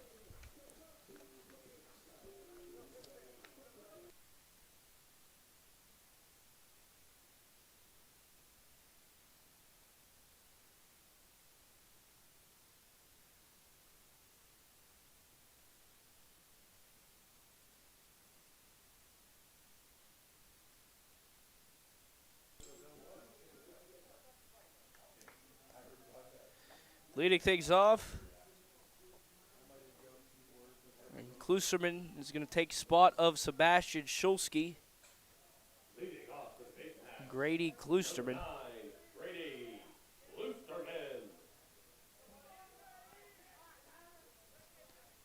Schulski, his only at-bat, he went 0 for 1, grounded into a 6-4 double play.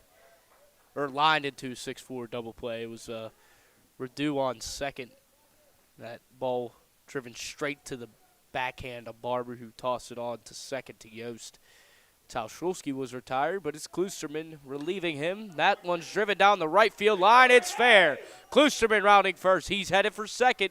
Wheeling into second with a stand-up double to lead off the bottom of the 5th inning is Grady Kloosterman.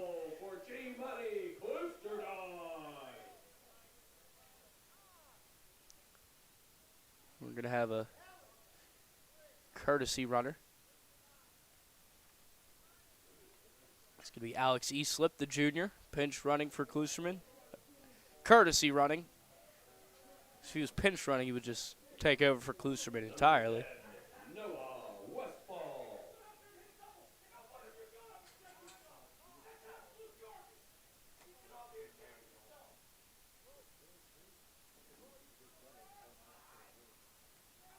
Nothing is fouled away.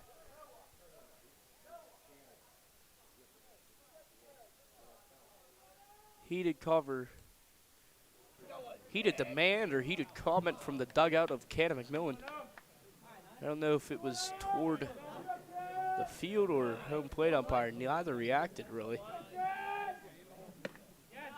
As that 0-1 is inside.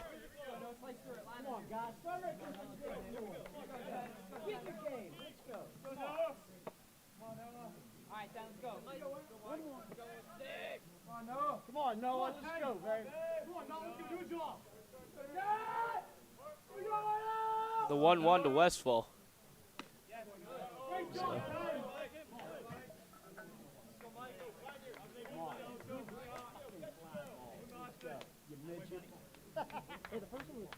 Westfall popped up to right his last time out. As a runner on second in scoring position, he's batting .360 with 7 RBI on the season. The 2-1 to Westfall, driven to left field. Kloosterman rounding third, or it's Easlip. He gets held up. Easlip in for Kloosterman. At first and third, no damage yet on the pitching part of things. No outs. Come on, Moss. Number 17, Massimo Falcone. Massimo Falcone had a 3-for-3 day against Norwin on Friday. His 1-for-2 with a triple and a fly out to left.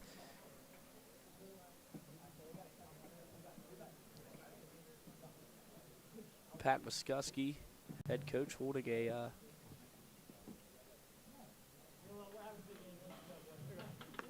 field meeting on the mound while it's head coach Brendan Steele talking to each base runner as well as Falcone, the hitter, and Marschalk, who's on deck.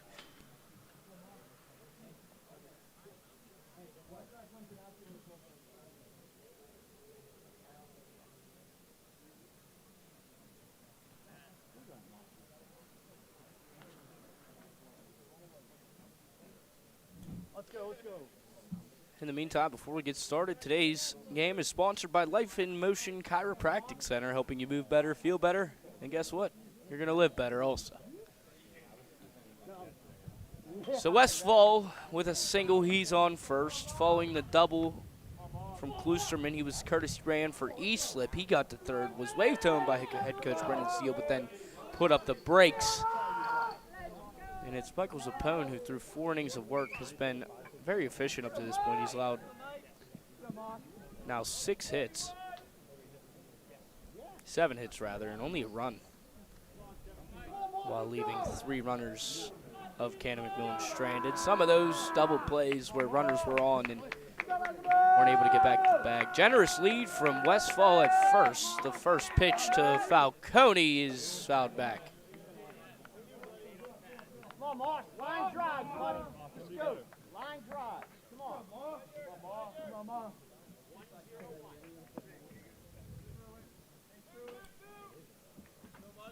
Go on, 7. Massimo Falcone, 1 of 2 on the day, triple in the first inning. Nothing came of it. Trailing by 6 and need to get the bats going soon as that pickoff move from Zappone over to Golan, trying to get Westfall. I said he had a generous lead, not as generous that time. Kind of playing his cards right.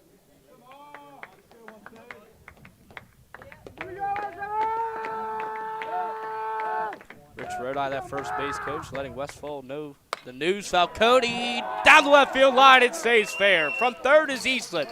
Rounding second, heading into third is Westfall. He's in there with a head first slide, and an RBI double from Massimo Falcone puts him at 2 for 3 on the day. With life is Canon McMillan, and here comes big MJ Marschalk, the Winthrop University commit. Marschalk 0 for 2 on the day, and it appears we're going to have a pitching change, as that's going to be all for Michael Zappone.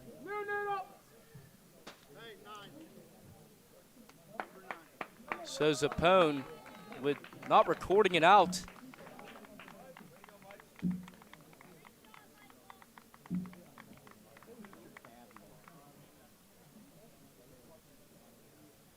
didn't recording out in the 5th inning, so he'll only do 4 innings of work in all technicality.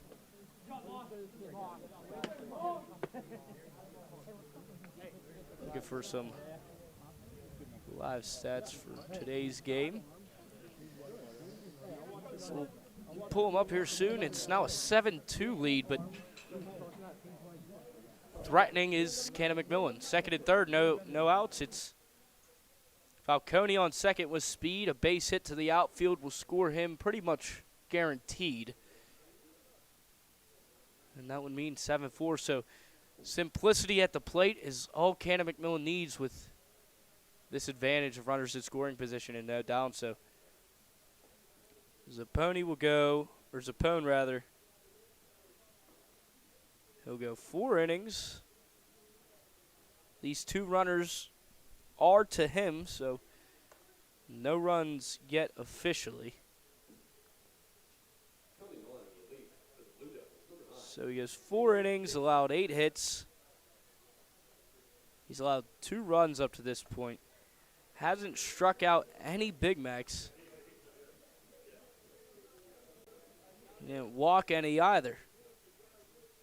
2 runs, we'll see if these 2 score. But it's now number 9, Sam Nixon on the mound. Spelled the same as former President Richard Nixon.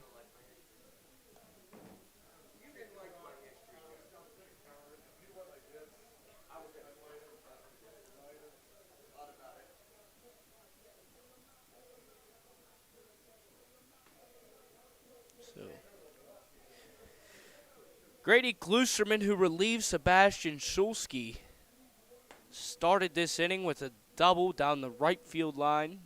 Then Alex Easlip ended up courtesy running for Glusterman, followed by a single from Westfall and a double from Falcone. That's the one that scored Glusterman.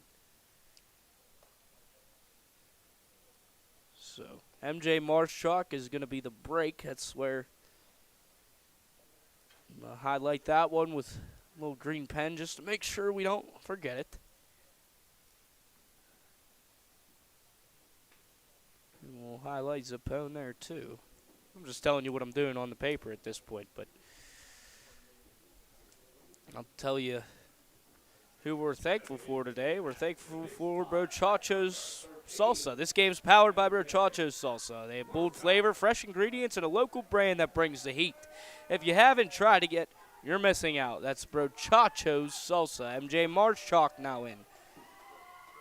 467 batting average. He's 0 for 2 on the day. Lined out with an unassisted double play and then grounded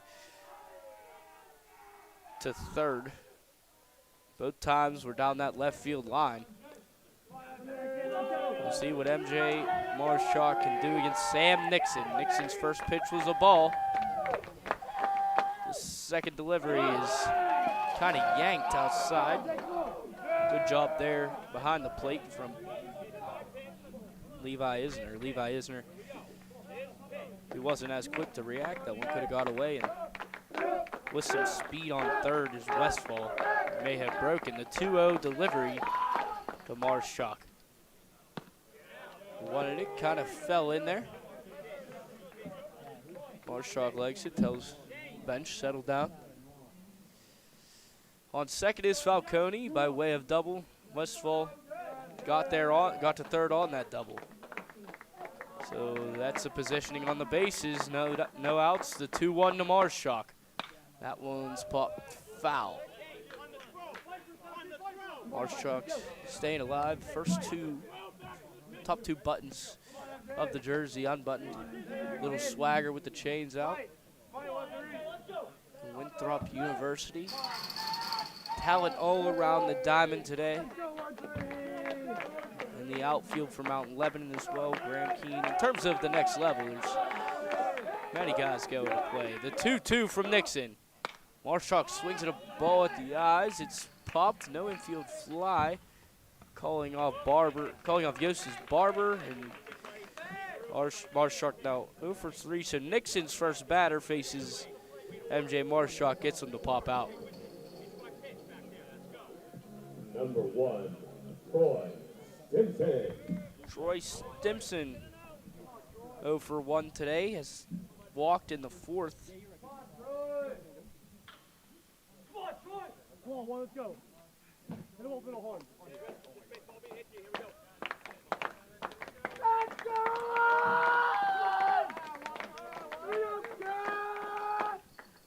Great job! Takes ball low. Smart down there, not smart down there. Go, Sid. Good thing to make it back. Go on. Smart out there, Moss. Come on, baby.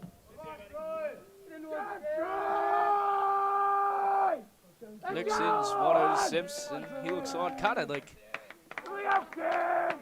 that Craig Kimbrell motion. This one's popped high to left field. He can't find it, his capper, but he's under it, locates it, and Westfall tagging from third and scoring. Falcone into third. It's now a 7-3 ball game.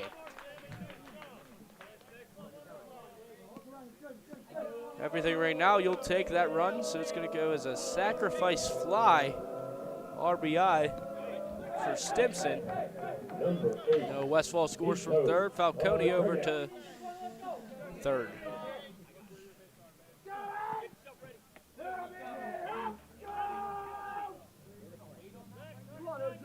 It's the first 2 runs since the 2nd inning. Nico Petragus now up to bat. He has 2 singles on the day, the only Big Mac who is perfect at the plate.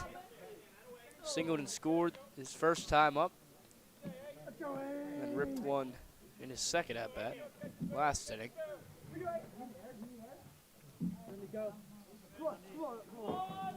Sam Nixon's 0-1 delivery. Guy just poked that bat out there, did Petragus.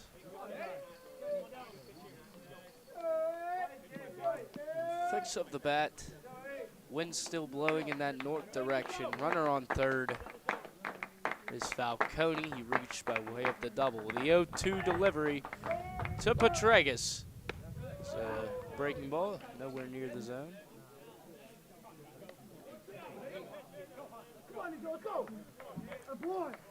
Petragus, 333 batter. That number is only going to go up after today. Nixon's 1-2. Wave on and missed.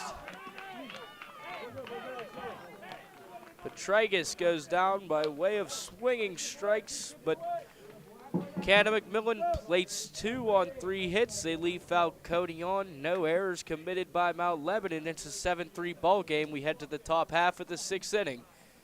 It's Mount Lebanon with the lead.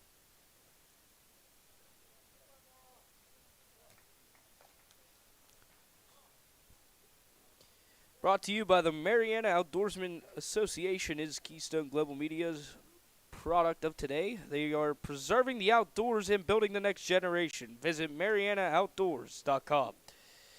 When disaster strikes, Boyer Pentec answers.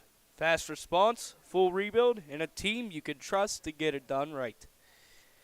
No off-season, no shortcuts, just work. Seaside Sports is where players go to get better every single day.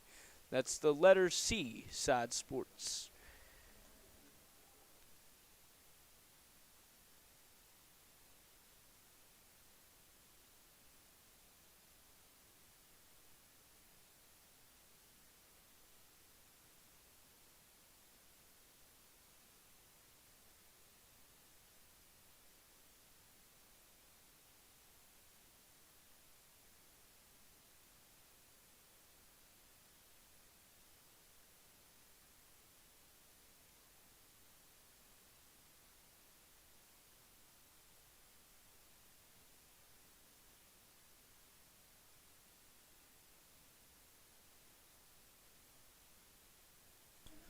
Grady Kluserman, who in his first inning of work allowed 2 singles, but struck out the last batter, Luke Tierney, looking. That was Luke Tierney's 2nd time striking out on that backwards K.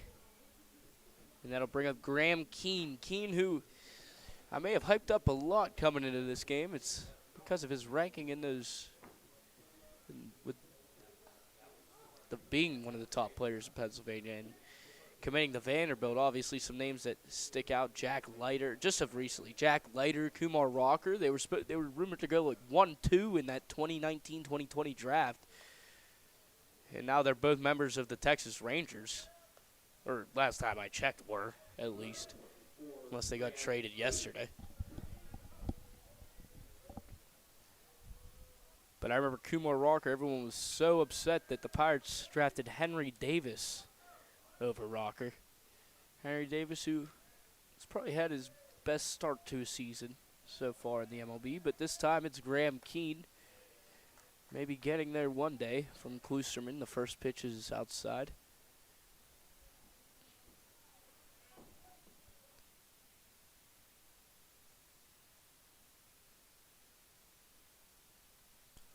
Canon McMillan just taking steps to get back into this game. It starts on defense.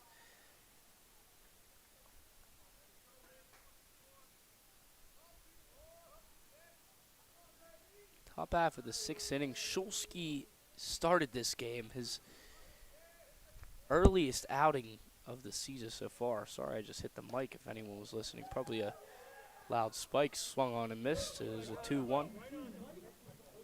But he went 4 innings pitched, allowed 6 runs, 5 of those earned, hit 1, walked 1, allowed 7 hits, struck out only 3, did Shulsky, following a 16 strikeout performance against Norwin. That one, another wave and a miss.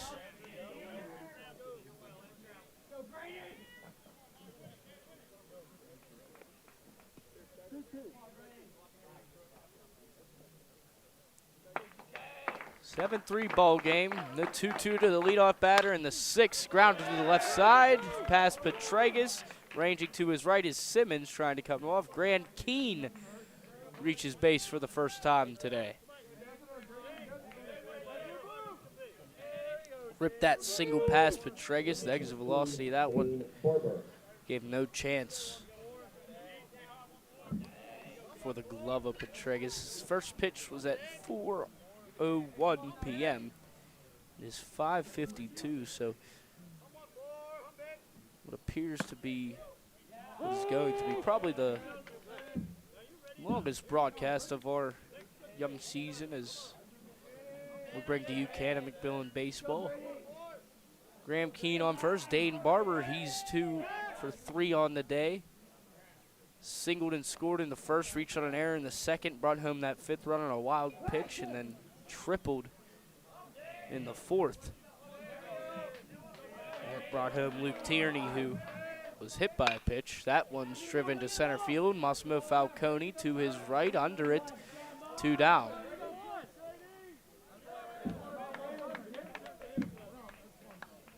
Number 22, Ben Kramer. Ben Kramer.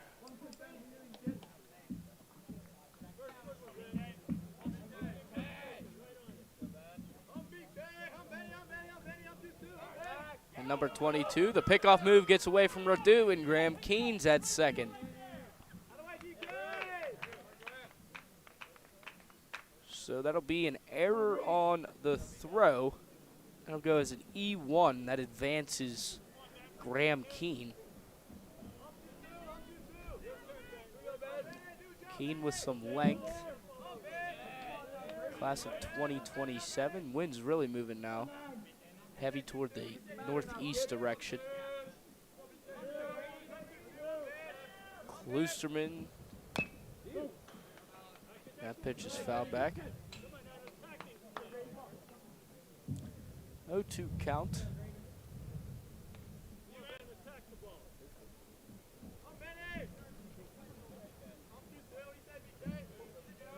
Or no, 0-1 count.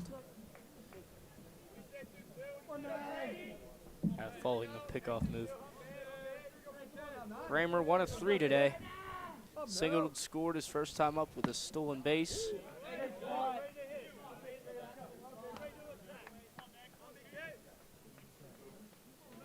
And grounded out and struck out in the 4th.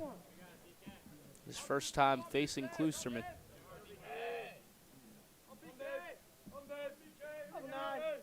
The 1-1.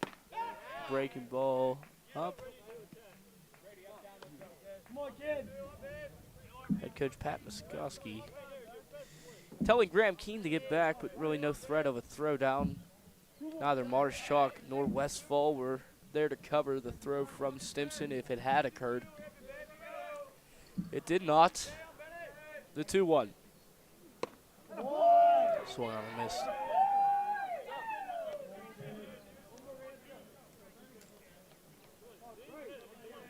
Kloosterman now has Kramer in a 2-strike count. Now holding on Graham Keene at second is Noah Westfall.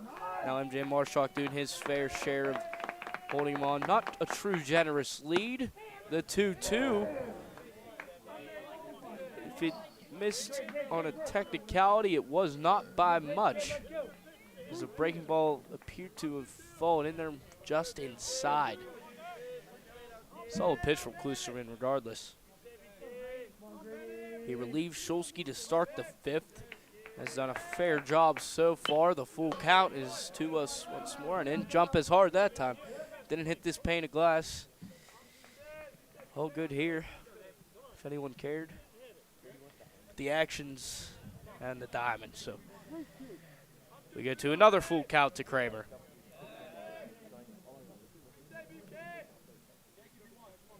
Little waggle of the bat at Miami Vice bat. That's what I'm going to call it. Full once more. Driven right back up the middle. Gets past the diving Westfall. Falcone charges. He scoops. The throw home to Stimson. He is safe, is Keene.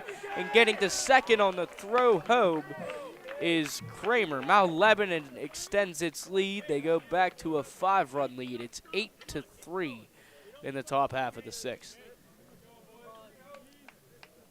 So a single, and then got to second on the throw home. That scores Graham Keene, who singled and ended up scoring. He got to second on an error from Kloosterman. Wonder if the defense would have been any different considering that error hadn't happened, but fresh set of counts to the left-hander, Chase Smith. Chase Smith, who had a remarkable at-bat against Shulsky, was actually Shulsky's final batter. He lined to center field. In that at-bat, he fouled 6 straight pitches off. The 1-0 is away. But he's 1 of 3 on the day with a double and a run.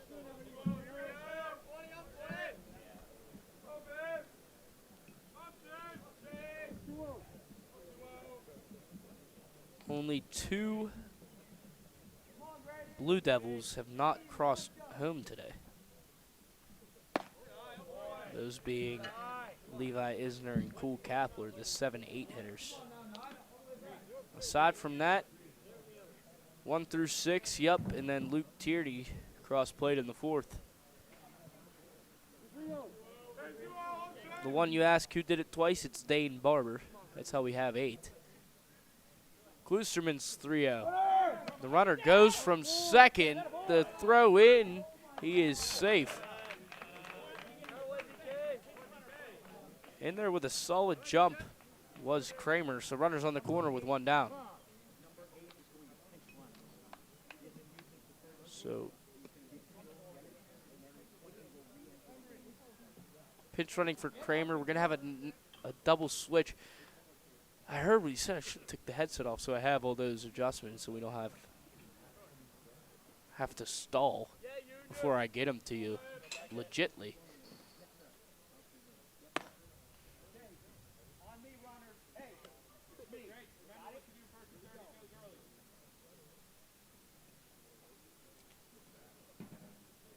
Giving the signs is head coach of Mount Lebanon. 3, 2, 1.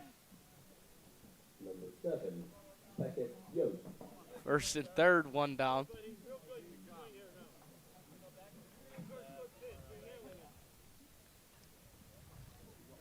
Chase Smith, the runner on first, reached by walk. Singling, then getting to second was Kramer. He stole on that 3-0. That's how he's on third. Beckett Yost, the first batter to face Kloosterman in the 5th. Ball gets past Stimson, reaching the backstop, but Kramer does not choose to break from third. It's going to go as a stolen base. Kluserman in a 1-0. Vocal down there is Pat McCuskey. Head coach, third base coach. That's usually how it goes. The 1-0 is a strike.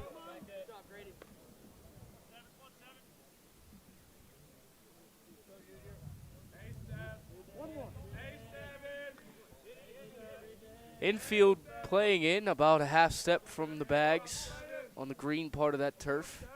The 1-1 inside strike.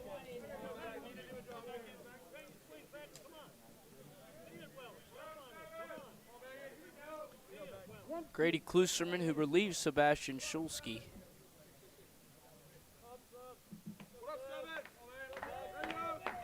His 1-2 hits the plate, breaking for first on the strikeout, and another run from third scores via either passed ball or wild pitch.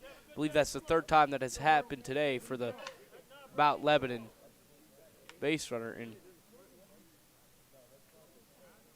Beckett Yost, understanding that situation and what he thought he knew was a full swing, ended up being a check swing, which from up here it did appear he went. They call it a ball or a foul tip. I think it just hit the plate.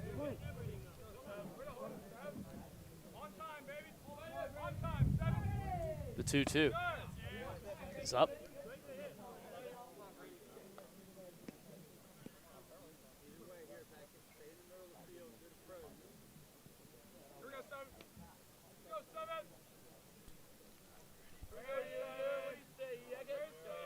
The full count. He tries again to Yost. That one's fouled. That's probably, honestly, for a field umpire, especially only having one, that's actually definitely the worst angle to have a check swing at. Either position down the line, yeah, you most likely understand what exactly happened. But that bat is facing you right there. You can't truly tell if it breaks that plate or not. Regardless, he checked his swing, and Yost still has life with a full count again. That ball is high, so he reaches first regardless.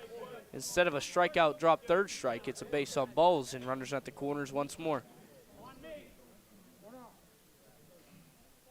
9-3 Mount Lebanon leads, and the facing adversity is Canon McMillan. Pitching coach Pat Gannon will come out to talk to the entire infield of Canon McMillan. While we would like to thank MP Coney Island. This game is powered by MP Coney Island, a true taste of Americana right here in Cannonsburg. Since 1923, they've been serving up legendary chili dogs, burgers, and comfort food that keeps people coming back for more. If you're hungry, there's only one move. Get to MP Coney Island and find out why they say it's all about the chili. Runners on first and third, plating 2 so far this inning is Mount Lebanon. New batter, James Golan. Golan, who, in the midst of controversy, what was deemed to be the foul tip off the bat of Levi Isner, ended up scoring.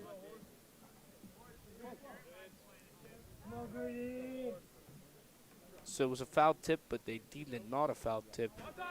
And the ball went to the backstop. That was one of the wild pitches I was talking about. Pitch 1 is thrown to short. It gets past Westfall into center. Runner from third from home scores into second after the stolen base and the error. Extending the lead once more is Mount Lebanon. It's 10-3, 7-run lead in the top half of the 6th. And head coach Brendan Steele after one pitch. I wonder if it's a pitching change after the first pitch, and it will be. Just trying to turn the tides. So that'll end the day for Grady Kloosterman. While we bring in Gavin Dantry. Wrong. I thought that was 21. This is Reed Willem, the junior, right-hander. So after relieving Shulsky, Kloosterman, he'll go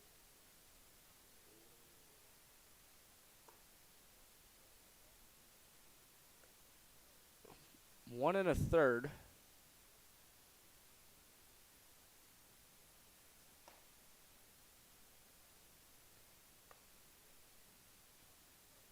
Allowed 4 hits, 3 runs scored, struck out 1, that being Tierney, walked 1. So in 1 1/3, he allowed 4 hits, 3 runs, with a strikeout and a walk apiece. The only defensive change is the pitcher. Well, I get caught up on the score sheet. There's been a lot of action in terms of what has happened at the plate this inning.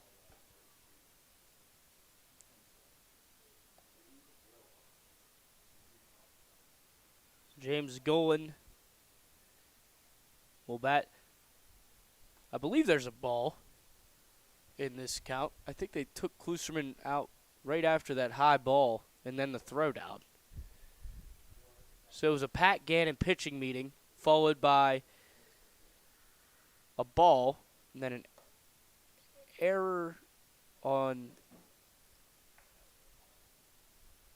the whether it will be ruled the throw or on Westfall.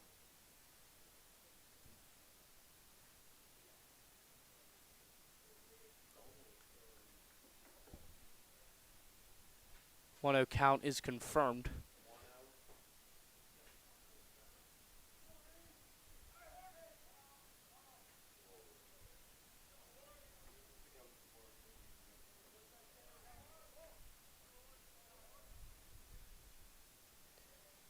So Williams 1-0. Same location as the last pitch he saw from Kloosterman. Probably something that hasn't happened to James Golan very often, especially considering he's a freshman, is mid-count pitching change. I usually do that in the video game. Doesn't happen often in real life, but head coach Brendan Steele decided to make the switch. First 2 pitches is a ball and a strike apiece. Golan 2 for 3 today. 2 singles. Ground out in the 3rd. That ball high.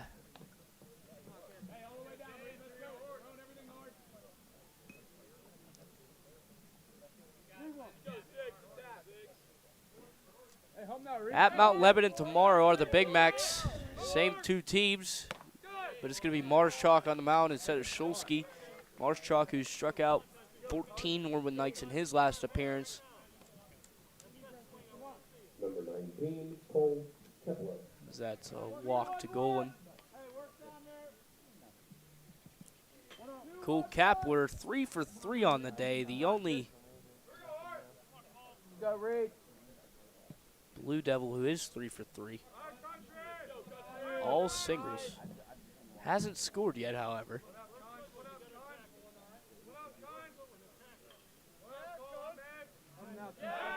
The throw over. Smooth move from Willard. Nice tag from Radu, but getting in there safely is Golan.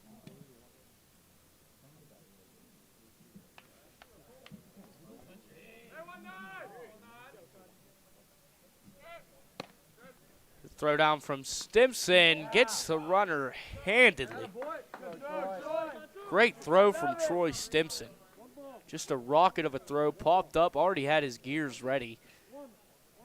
That's impressive pro-level stuff right there. Just already putting your body into position as the pitch is coming while holding the glove, and just an absolute rifle. So 2 down. Going out by caught stealing. The 1-0 is a swinging strike from Kapler.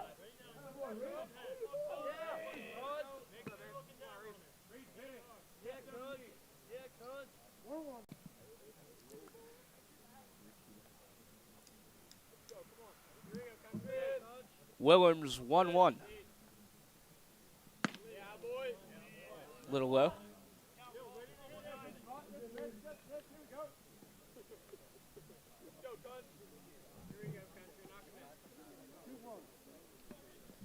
Yost on third.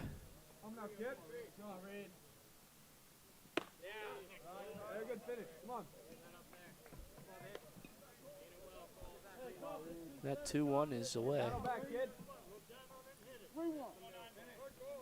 Sun's still out, changing direction. The shade of the press box, almost peeking at that pitcher's mound. The 3-1 is a high pop-up on the infield. Calling for it is Radu. He has to range, and it falls in. Westfall looks over, and since there are 2 down, Beckett Yost crosses home. That ball just kept pushing. Radu from first, calling off the infield.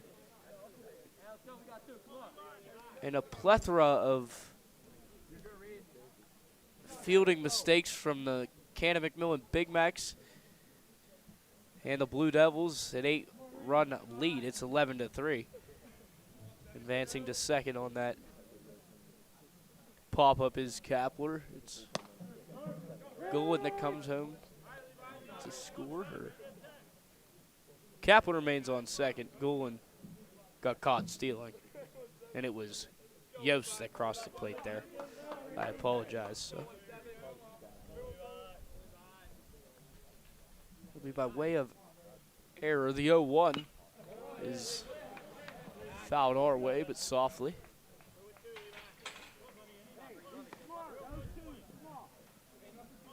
Willem, the first time he's had a hitter in the hole.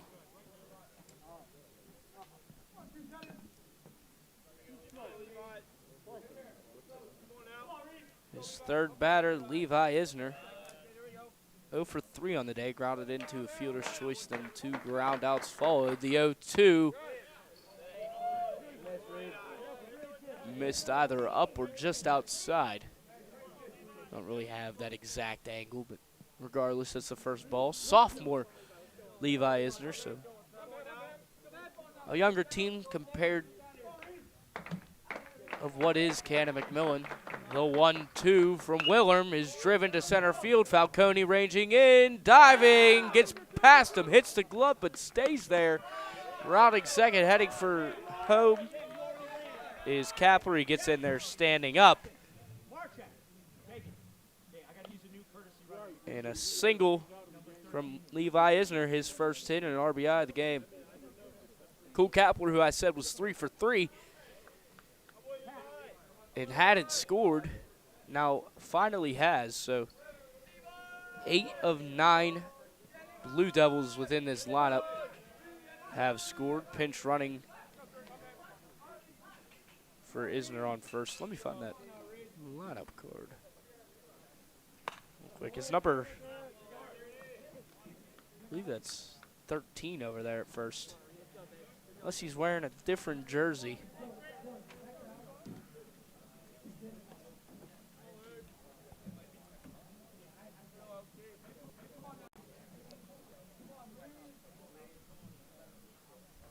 The 0-1. That one's kind of fought off. Short ground ball, barehanded Petragus, throw on to first, runner is safe. Petragus went for the bare hand after an inside pitch was kind of just cued off the inside of the bat. I know that wouldn't necessarily be a cueing, kind of like a just stab at it. So Luke Tierney reaches base, and batting around in this 6th inning, Graham Keene has his second at-bat.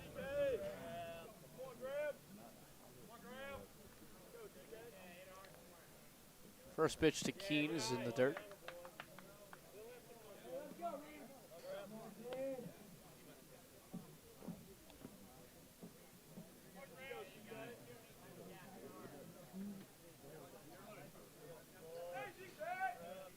So it'll be ruled an infield single off the bat of Luke Tierney.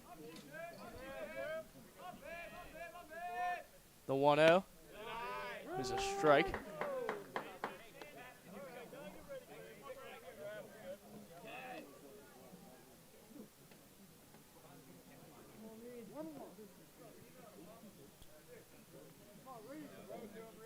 First time seeing Willem is Keene. Graham Keene, 1 of 4 today. Wave and a miss. Hey, come on now, Reed. You're way ahead. Keene single. Reached second on an error, ended up scoring to start this inning.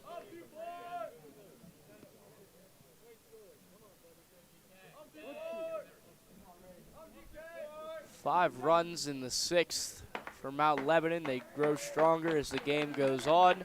The 1-2 to Keene is in the dirt. Runner at second, Isner holds. And Tierney, with that being the case, has nowhere to go.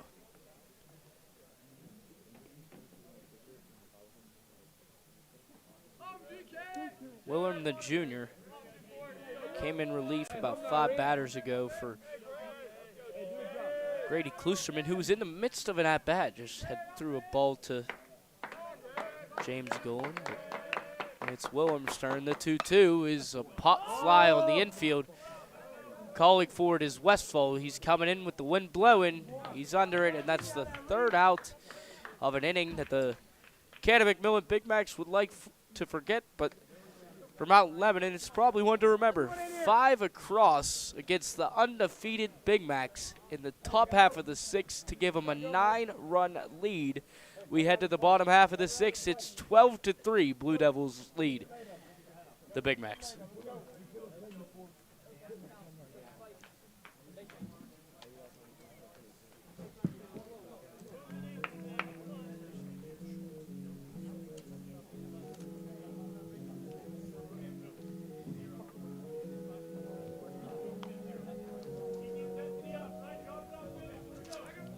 Sponsored by Hellbender Marketing, custom apparel, printing, and branding done right. Hellbendermarketing.com. Looking for something to do? Midtown Market is the spot. Food, fun, and everything happening right in downtown Cannonsburg. Hungry? Say less. MP Coney Island still serving up chili dogs and classics that hit every time. And of course, you got to grab your crew and hit the lanes. Major Mallards is bringing the fun with duck pin bowling right in the heart of Cannonsburg. 9-run deficit, Canon McMillan. They need an inning of a lifetime to hold on. It's Sam Nixon who came into relief for Michael Zappone. Zappone went 4 innings pitched, 8 hits, no strikeouts, no balls. He allowed 3 runs, 2 runs while he was pitching, and then Nixon in relief. Those runs that were on were earned based on Zappone's behalf, but you'll take it in a star-studded lineup like Canon McMillan, especially knowing that you're coming on the road as a team who's 2-2 on the road. That hasn't really had much success. Just got smoked in the first 2 games against Hempfield, bounced back with a 5-4 win, and just took that and rode with it into today's game. 12-3 it is.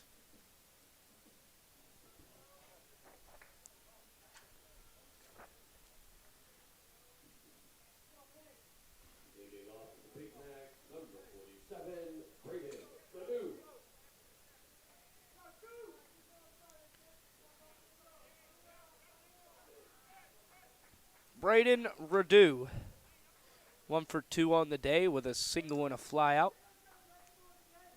Radu batting .296 with 4 home runs and 16 RBI this season. Sees a breaking ball away.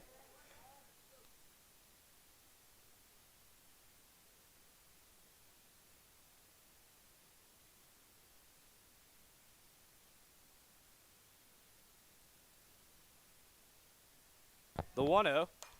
That one's a high pop-up. Third baseman calling for it. Calling him off is Barber. Kramer wanted it. Barber said no, give it to me. His hat falls off. Is that the 8th? I think that's the 5th or 6th hat fall off from the defense of the Blue Devils.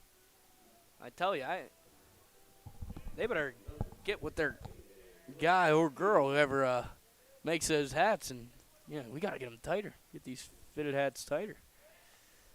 Or give me a snapback.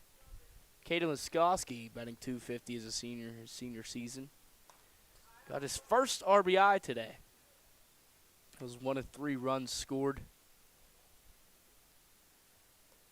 Brought home Nico Petragus in the second inning. At that moment in time, they were trailing 5-0, so it gave the Big Macs life. Now down 9, needing anything for a base runner. The 0-1 to Laskowski. That's driven to deep right field. High, ranging back is Tierney looking up. It's out of here. Caden Laskowski was looking for his first RBI. Instead gets his first RBI and first home run of the season. That cuts the lead in deficit to 8. Caden Laskowski's first home run. Canon Mac trails by 8.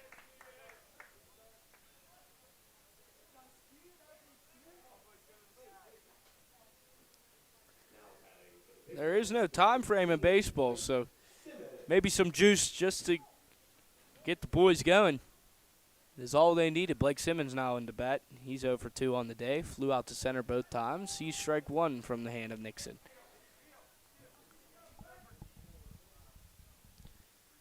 He'll find that home run ball to the left of this field. It's just pretty much a straight 50-foot drop down into a neighborhood with some woods. And to right field, there's about 30 yards, 25 yards from beyond the fence into the woods right behind those houses. But even if the ball went into that wooded area, you'd be able to find that one. Down left, yeah, good luck. Good luck getting back up. The 0-2 is waved on and missed. The ball comes right here. It's out of play. Catcher Isner has no clue where the ball went. So, ball goes out of play. So, the runner should get second base. And he will.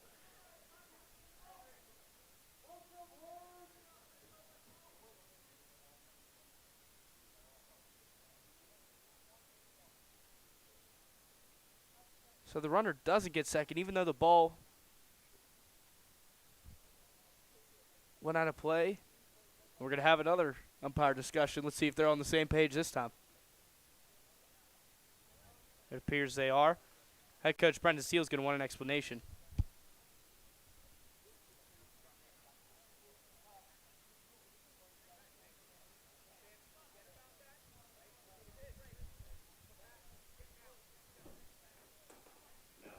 So Willem won't hit. It's Alex Easlip instead. Easlip, who scored the last time he took this spot. This is the third substitution at this position in the order, the 8-hitter. But by way of walk, Simmons reaches.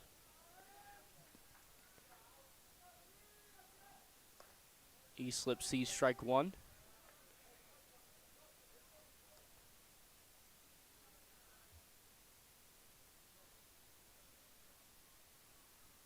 Mount Lebanon's 1-2 conference record coming into today. They've only scored 10 runs in that Hampton series. A terrible jump for first. Just wasn't really on the same page. Just pretty much started going as the ball had hit the mitt of Isner. Simmons didn't get a great jump regardless. A great throw down from Isner and a strong throw. Nixon throwing some solid heat. A little shake-up. Second baseman Yost kind of got twirled up there. Didn't truly see what happened.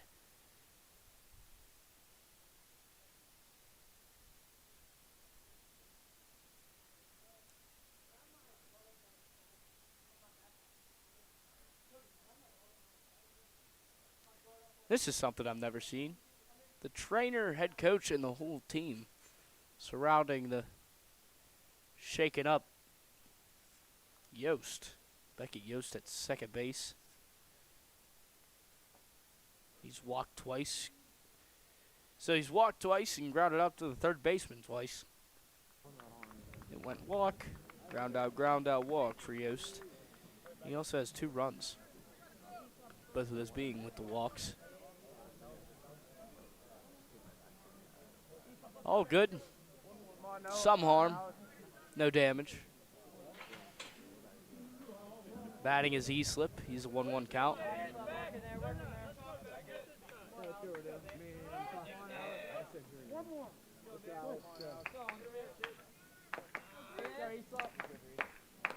The 1-1 with 2 down. Driven to the right side. Yost positioning up the middle. They were planning for the pull. E-Slip rounding first, and he has a single. He's 1 for 1 on the day as E-Slip. Coming in as Noah Westfall. He's 1 for 2 with a single and a run in the 5th.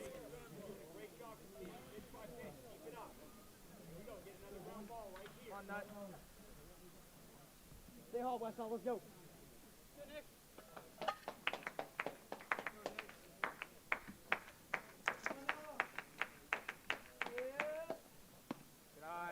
First pitch is away. Kind of gets away from Nixon slightly.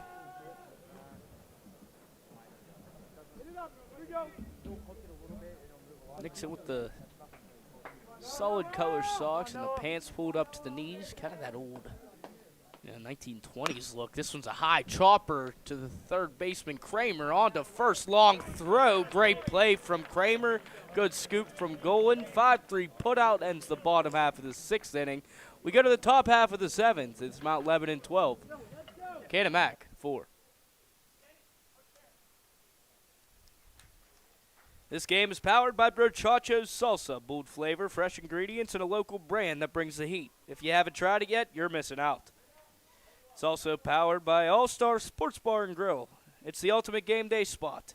Big screens, great food, and nonstop action. It truly doesn't get better than that. And we'd like to thank Life in Motion Chiropractic Center, because when your body moves right, everything else follows. Get back to feeling your best today. That's Life in Motion Chiropractic Center. And we have one more pitch exchange due to the kind of, or the pinch hit. Excuse me, Alex E-Slip took over for Willem. But it's Ryan Jordan, the senior. You don't see Jordan much, despite being a senior. So Willem with an inning of work. He allowed a run on 2 hits. He walked 1 and left 2 on.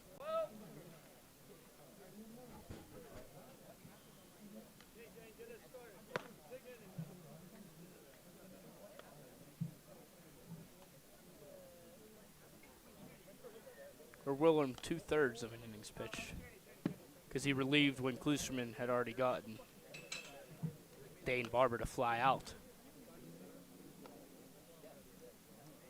Graham Keene ended the top half of the 6th inning with a pop out. He's 1 for 5 on the day as Keene. So Dane Barber will lead off.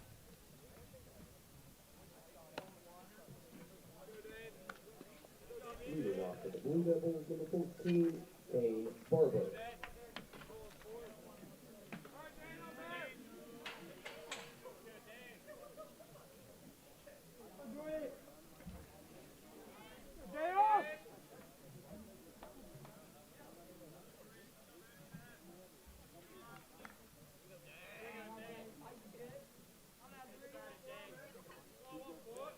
So Dane Barber, 2 for 4 on the day with a single and a triple, reached on an error and scored. He has 2 runs also. Last inning was the first time he hasn't been on base in any of those at-bats. He's 2 for 4 because an error does not count. It counts as an out, depending on what the error is at, obviously. But at the plate, that's an out. That shadow now halfway to the Pitcher's mound almost covering it full. It's Jordan's pitch inside at the feet.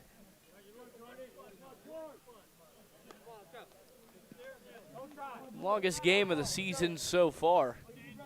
Game started at 4 o'clock. It's now 6:30.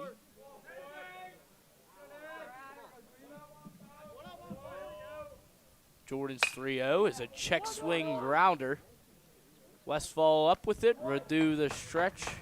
One down.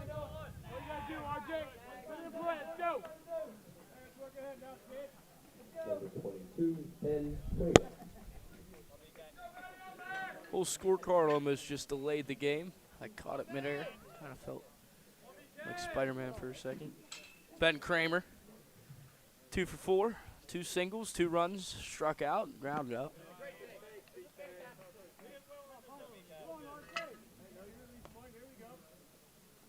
Should I say it again? Miami Vice bat. 3rd time.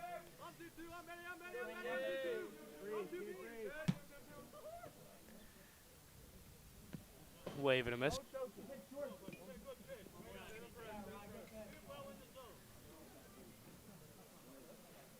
That one gets behind Stimson, but solid pitch of Jordan to get Kramer to wave. Tomorrow at 4:15 p.m. is first pitch scheduled at Mount Lebanon's field. Here at McDowell Lane Field in the McDowell Lane Sports Complex. There's a practice football field behind me on the other side. I believe, yeah, it's a soccer field packaged with the high school baseball stadium. 3 swings and misses. Jordan gets Kramer by way of strikeout swinging. Chase Smith coming up to bat. He walked his last time up. 1 for 3 on the day. Doubled and scored in the first inning, then followed by fly out and a line out. Smith also stole a bag after that walk in the 6th. Ryan Jordan, senior.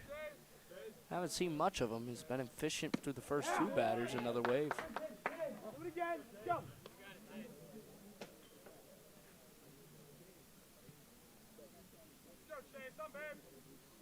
Chase Smith with that right elbow guard just in case of danger. An historic Mount Lebanon Blue Devils, the high school, one of the most prominent in Pittsburgh. Names of absolute talent across pretty much every category you could think of. Jordan's 0-2 is low.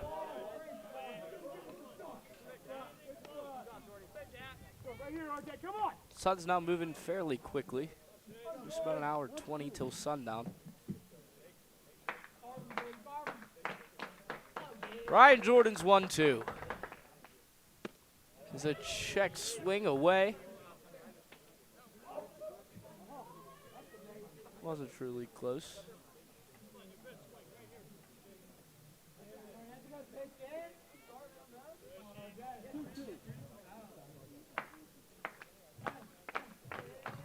The 2-2 is low. The sun changing is just on a baseball diamond, the way the sunlight hits and the time of day. You could just tell the difference between 4 o'clock and 6:30 on a baseball field. It is one of the more majestic things in all of American sports. The full count, 4 straight low pitches. Walks Chase Smith. That'll bring up Beckett Yost. Beckett Yost reached base twice today, scored twice, both by way of walk, and then he grounded into that same 5-3 putout. As I had mentioned, when he was shaken up a bit in that bottom half of the 6th inning. Again, not truly sure what happened. I thought it was Barber who had covered the bag there on that stolen base to get Simmons. First pitch is a ball inside.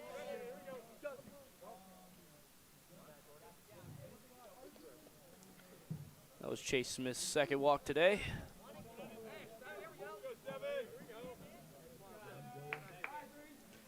I wonder if this sun reaches the peak of the eye of the body. It's now at the shins of Jordan. I wonder if Probably not this inning, is it? Just strike one. Not this half inning, but I wonder if Sam Nixon will be affected by half shade, half sun. The 1-1. It's another strike.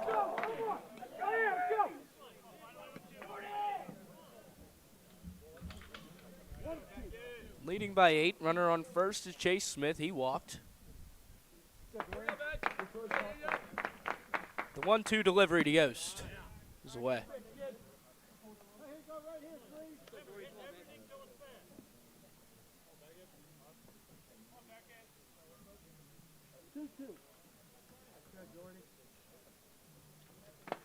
Smith and Redu about the same height over there. It's a towering first base right now. The breaking ball comes back in just inside. Another full count. So Jordan back-to-back times he's had the runners in the holes. They fight back to bring it full. He walked Smith last time that happened. Becky Yost, who already walked twice today, looking for whatever he could do in his 5th plate appearance. The breaking ball is in there. Falcone comes in, line drive right to him. That'll end the top half of the 7th inning. We go to the bottom half of the 7th. No runs on no hits, no errors, 1 left on. It's 12-4 Blue Devils.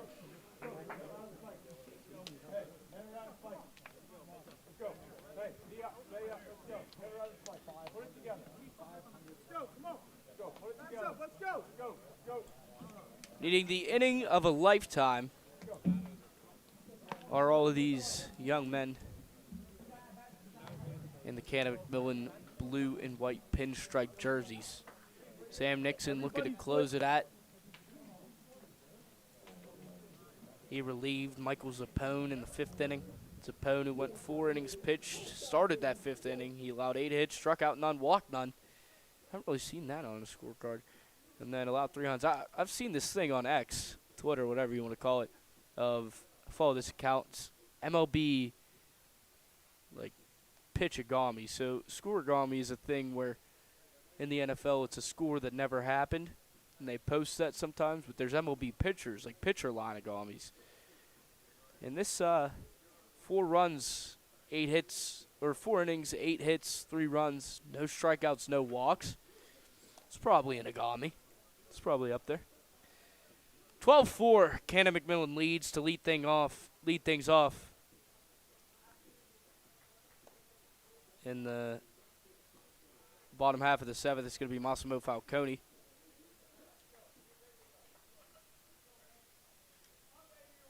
Leading off once again, the big match, number 17, Massimo Falcone.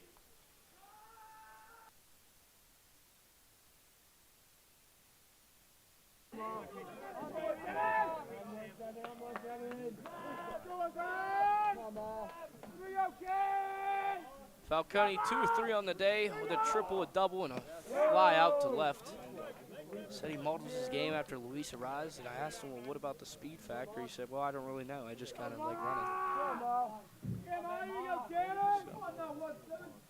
So, now up to about the quads of Nixon during his delivery is the shadow in the sunlight.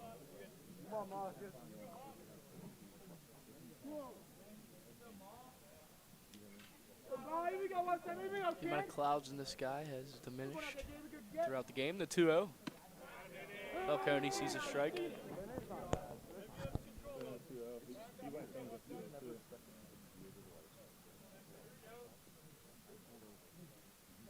Ian Happ, Mountain Lebanon grad, plays for the Chicago Cubs, the 2-1. Cubs who just defeated the Pirates after the Pirates had a 5-0 lead in that game. They walked it off just 2 days ago, I believe that was. That was yesterday. Yesterday was a long day for me. It's been a long 24 hours. Massimo Falcone starts the Rally Cap rally.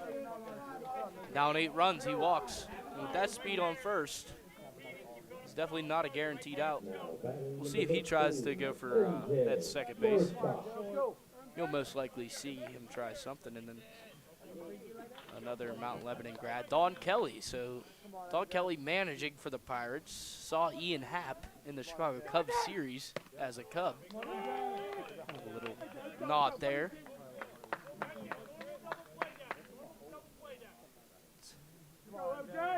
All roads lead to Pittsburgh. At least that's what people in Pittsburgh say. MJ Marshchalk is in an 0-1 as that pickoff move from Nixon. Nowhere close to getting Falcone.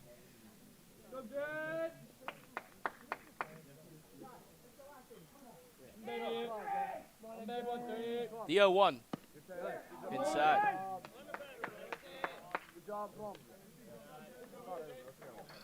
Sebastian Shulsky started this game for Canon McMillan. Only went 4 today. Michael Zappone started for the Blue Devils. He also went 4. MJ Marshchalk sends a ball deep to center field. Ranging back at the track is Keene, or where a track would be. The cutoff goes back to Nixon. Drops to 2 knees to corral that. That wasn't getting past him. So 1 down after a deep fly from the bat of Marshchalk. I imagine the conversation here is just, let's go 2 down. Do your thing, leave nothing, middle. I don't know, I couldn't tell you, I'm just guessing. That's usually pretty standard though, based on what we see in mic'd up. I've worked the Pony League World Series out here in Washington County. And they mic up the managers during the Pony League. And the #1 rule for those managers is Stimson takes strike 1. Stimson doesn't have a hit today, but has an RBI on the sac fly. That came in the 5th inning. And #1 rule is no swearing. So the one time I remember, I believe it was the manager of the Texas team, because that one's low. Caught him on air saying, so we had to pull the plug on his microphone for those mound visits, but they usually, it's pretty standard. This one gets past Isner. Falcone into second with a pass ball. Pass ball, wild pitch. I'd probably call it a pass ball. We'll see what it's ruled.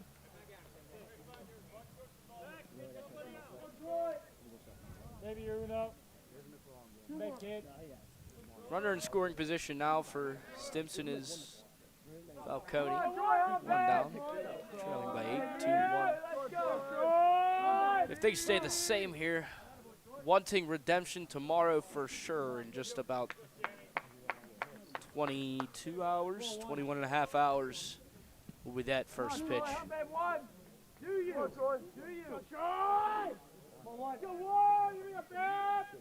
MJ Marshchalk, that last out was a deep fly to center. Stimson sees one away. Falcone wanting to go, ranges back to second safely. For what appeared to be a dominant Canon McMillan baseball team, just untouchable in terms of fielding fundamentals, situational hitting, being aware. Mount Lebanon has picked through every deficiency they could today as another one gets past Isner. Falcone moves up to third. And they made him pay for it. Mount Lebanon coming into this game is only with a 2-2 record on the road, 8-3 overall, 4th in the conference. Granted, they've only played 3 conference games, this being their 4th, but it's Canon McMillan's 7th. Hempfield just, who picked Mount Lebanon apart after this game, just appears to be a wide open 6A Section 2 conference.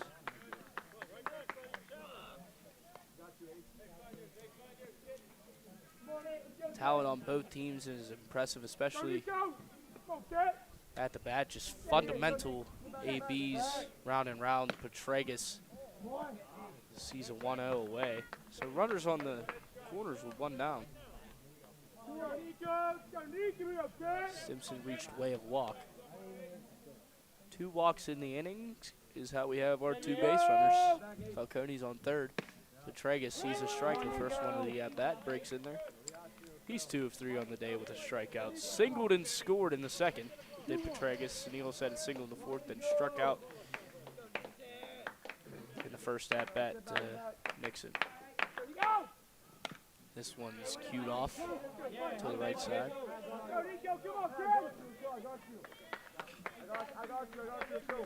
I believe it was a Kansas baseball game I just saw.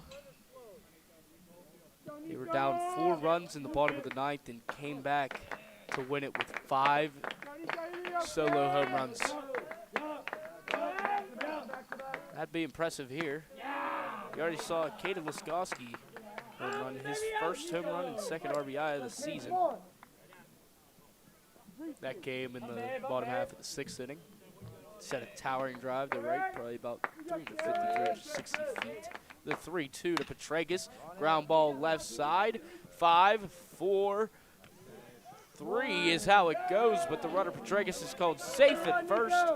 Falcone crosses home, and we're going to have a fielder's choice 5-4 putout RBI for Nico Petragus. Troy Stimson is out at second after that fielder's choice. Number 47, Braden Radu.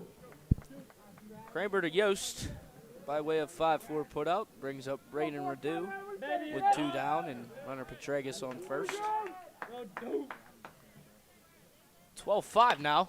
This one's popped high and foul off the left side. Wanting it is Kramer, but it's out of play.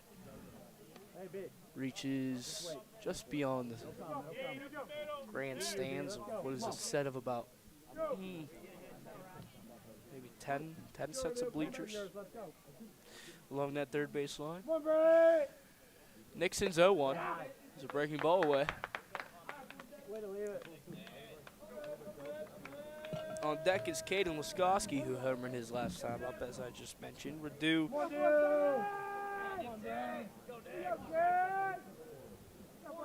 has a single in second.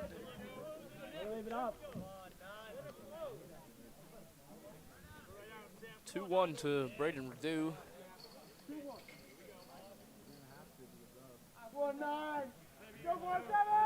Radu 1 for 3 on the day.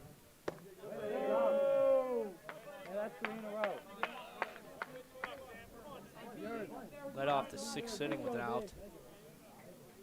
I believe there's a pop-up on the infield. From my knowledge, the 3-1 is a strike in there to Radu. Full count, 2 outs. 12-5 lead. Mount Lebanon over Canon McMillan. On first is Petragus. Runner goes. Radu fouled away. I'm not even going to mention the runner going again because the runner goes on every 3-2 count. For Petragus' sake, let's hope Radu doesn't keep fouling pitches off because he's going to get some conditioning in mid-game. Canon McMillan, who looked ever so untouchable, sees a 3-2 again, and Radu lines it out to Barber to end the first of a 3-game series between these two teams.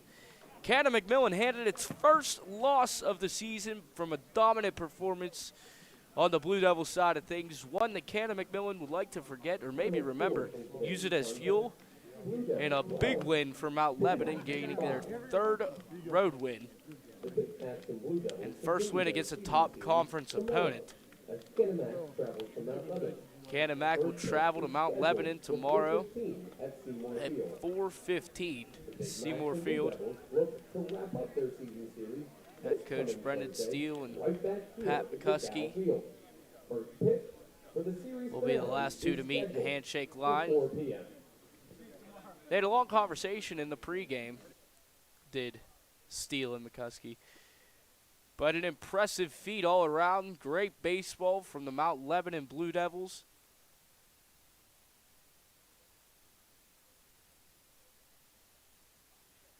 The conversation between both head coaches, they're just talking about the situation tomorrow, about what may happen. They're talking 4:15, may be a little delayed due to something I didn't truly hear. But that will wrap it up. The Canon McMillan Big Macs suffer their first defeat of the season, and one that's probably going to sting for the next 20 hours. We'd like to thank our sponsors for covering this game. It wouldn't be possible without you here at Keystone Global Media. We'd like to thank the Mariana Outdoor Society, Boyer Pentex, Seaside Sports, don't forget that's the letter C, Virginia Manor Shops, Hellbender Marketing, Midtown Market, MP Coney Island, Major Mallards, Brochachos Salsa, All-Star Sports Bar and Grill, and Life in Motion Chiropractic Center. We'd like to thank you all for sponsoring our production. As mentioned, it wouldn't be possible without you. That number you see on the scoreboard, I'm not talking about the 5 runs, the 5 errors. That's something that head coach Brendan Steele will definitely hone in on and fundamentally, as there's a players only meeting out in left field. That's not what you usually see, but maybe something that you will see. Head coach Brendan Steele, let him do it. Mount Lebanon with the biggest win of the season. They improved to 9-3 and 2-2 in the conference. Canon McMillan with their first loss and conference loss. They are now 11-1 and 6-1 in the conference. We thank you from Keystone Global Media. It was Dean Shazer covering the Canon McMillan Big Macs and the Mount Lebanon Blue Devils. The Blue Devils take it 12-5.